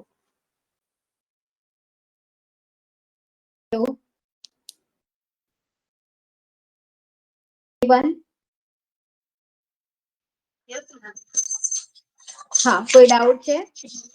મેમ આપ જે કહેતા હતા કે ગૂગલ ફોર્મ ભરવાનું છે અને જે આગળના લેક્ચર છે એ હા. ક્યાંથી મળશે એની માહિતી આપજો જરા. હા, જો લેક્ચર માટેની ઇન્ફોર્મેશન છે તમે આઈ હોપ કે ટેલિગ્રામ માંથી જ આવ્યા છો, બરાબર. ટેલિગ્રામમાં જેટલા લોકોએ મેસેજ કરેલો હતો એ બધાને લિંક આવેલી હતી. Yes ma'am. તો યસ મેમ. હા, એ જ લોકોને જે છે આપણે અગેન ગૂગલ ફોર્મની લિંક પણ સેન્ડ કરી દઈશું. અને કાલે સેમ ટાઈમે છે, કાલ નહીં પરમ દિવસે, તો પરમ દિવસે જે એટલીસ્ટ જો તમે લોકોએ ક્વેશ્ચન ના લખ્યો હોય કોઈ પણ, તો એટલીસ્ટ ઘણા બધાની એમાં ફર્સ્ટ મેઇન્સ પણ હશે, તો એ લોકો એટલીસ્ટ 1 કે 2 ક્વેશ્ચન લખી અને તૈયાર રહેજો. એટલે કાલનો દિવસ એના માટે પણ છે, જેથી કરી અને તમને ખ્યાલ આવી જાય કે આન્સર રાઇટિંગના જેટલા પણ ડાઉટ્સ છે તમે અસરકારક રીતના જે આ 3 દિવસના સેશનમાં છે પૂછી શકો અથવા તો એને અટેન્ડ કરી શકો. બરાબર, તો કાલનો દિવસ એના માટે પણ છે. તો પરમ દિવસથી 9 વાગ્યે સેમ ટાઈમે જે છે તમને અગેન લિંક આવી જશે. બરાબર, તો હા ચલો, એના સિવાય કોઈ ડાઉટ? અને જે રેકોર્ડેડ સેશન છે એપ્લિકેશન ઉપર હશે, તો એપ્લિકેશન જે છે એની લિંક જો જે લોકો પાસે ના હોય તો અગેન આજે રાત સુધીમાં બધાને સેન્ડ કરી દઈશું. પણ કેવું છે કે આમાંથી ઇન્ડિવિજ્યુઅલી ખ્યાલ નહીં આવે કે કોને લિંક માંગી હતી. બરાબર, અને અનનેસેસરી કોઈને લિંક મોકલીશું તો એવું લાગશે કે એપ ડાઉનલોડ કરવા માંગે છે. બરાબર, તો એના કરતા બેટર કે તમે લોકો જીપીએસસી બડીની જે ટેલિગ્રામ ચેનલ છે ત્યાં જઈને જોશો તો ડેઈલી અમે છે મોર્નિંગમાં કરંટ અફેર્સની હાઇલાઇટ્સ મૂકીએ છીએ. બરાબર, તો ત્યાં નીચે જ એપ્લિકેશનની લિંક મૂકેલી હશે, તો તમે લોકો એ ડાઉનલોડ કરી શકો છો. ચલો, એના સિવાય બીજા કોઈને કઈ ક્વેશ્ચન? સ્ટીલ હવે ટ્રાય કરીશું કે કાલે ગૂગલ ફોર્મ મોકલીએ તો એની સાથે જે છે તમને આ મોકલી આપીશું. ઓકે, ચલો, એના સિવાય એનીવન?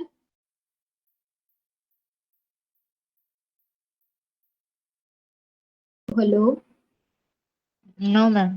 ઓકે, તો ચલો આપણે એક અમે એક્સપેક્ટ કરીશું કે એટલીસ્ટ તમે ઓરલ રિવ્યુ આપો. બરાબર, ક્યાંય અમારે મૂકવાનો નથી કે ક્યાંય તમારે મતલબ તમારી પર્સનલ ડિટેલ્સ શેર નથી કરવાની, પણ અમને જસ્ટ આઈડિયા આવે કે તમને આ સેશન કેવું લાગ્યું છે. બરાબર, તો તમે અહીંયા ચેટમાં અથવા તો ટેલિગ્રામ ઉપર મેસેજ કરશો તો એ વધારે ઇફેક્ટિવ રહેશે, જેથી કરીને અમને પણ ખ્યાલ આવે અને અમે બીજા લોકોને મતલબ શેર કરી શકીએ ઇન જનરલ, કે જેમને ના ખ્યાલ હોય. બરાબર, કે આ રીતના જે છે એ સેશન છે. બરાબર, તો જેન્યુન રિવ્યુ જે છે, તમે જે પણ કન્સ્ટ્રક્ટિવ અગર ક્રિટિસિઝમ હોય તો એ પણ તમે આપજો, જેથી કરીને અમને સુધારવાનો પણ ખ્યાલ આવે. બરાબર, તો આજે અહીંયા સુધી રાખીએ.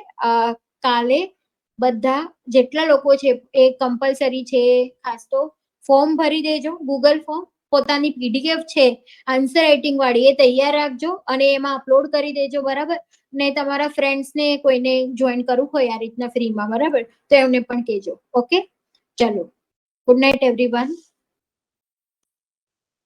Thank you, good bye.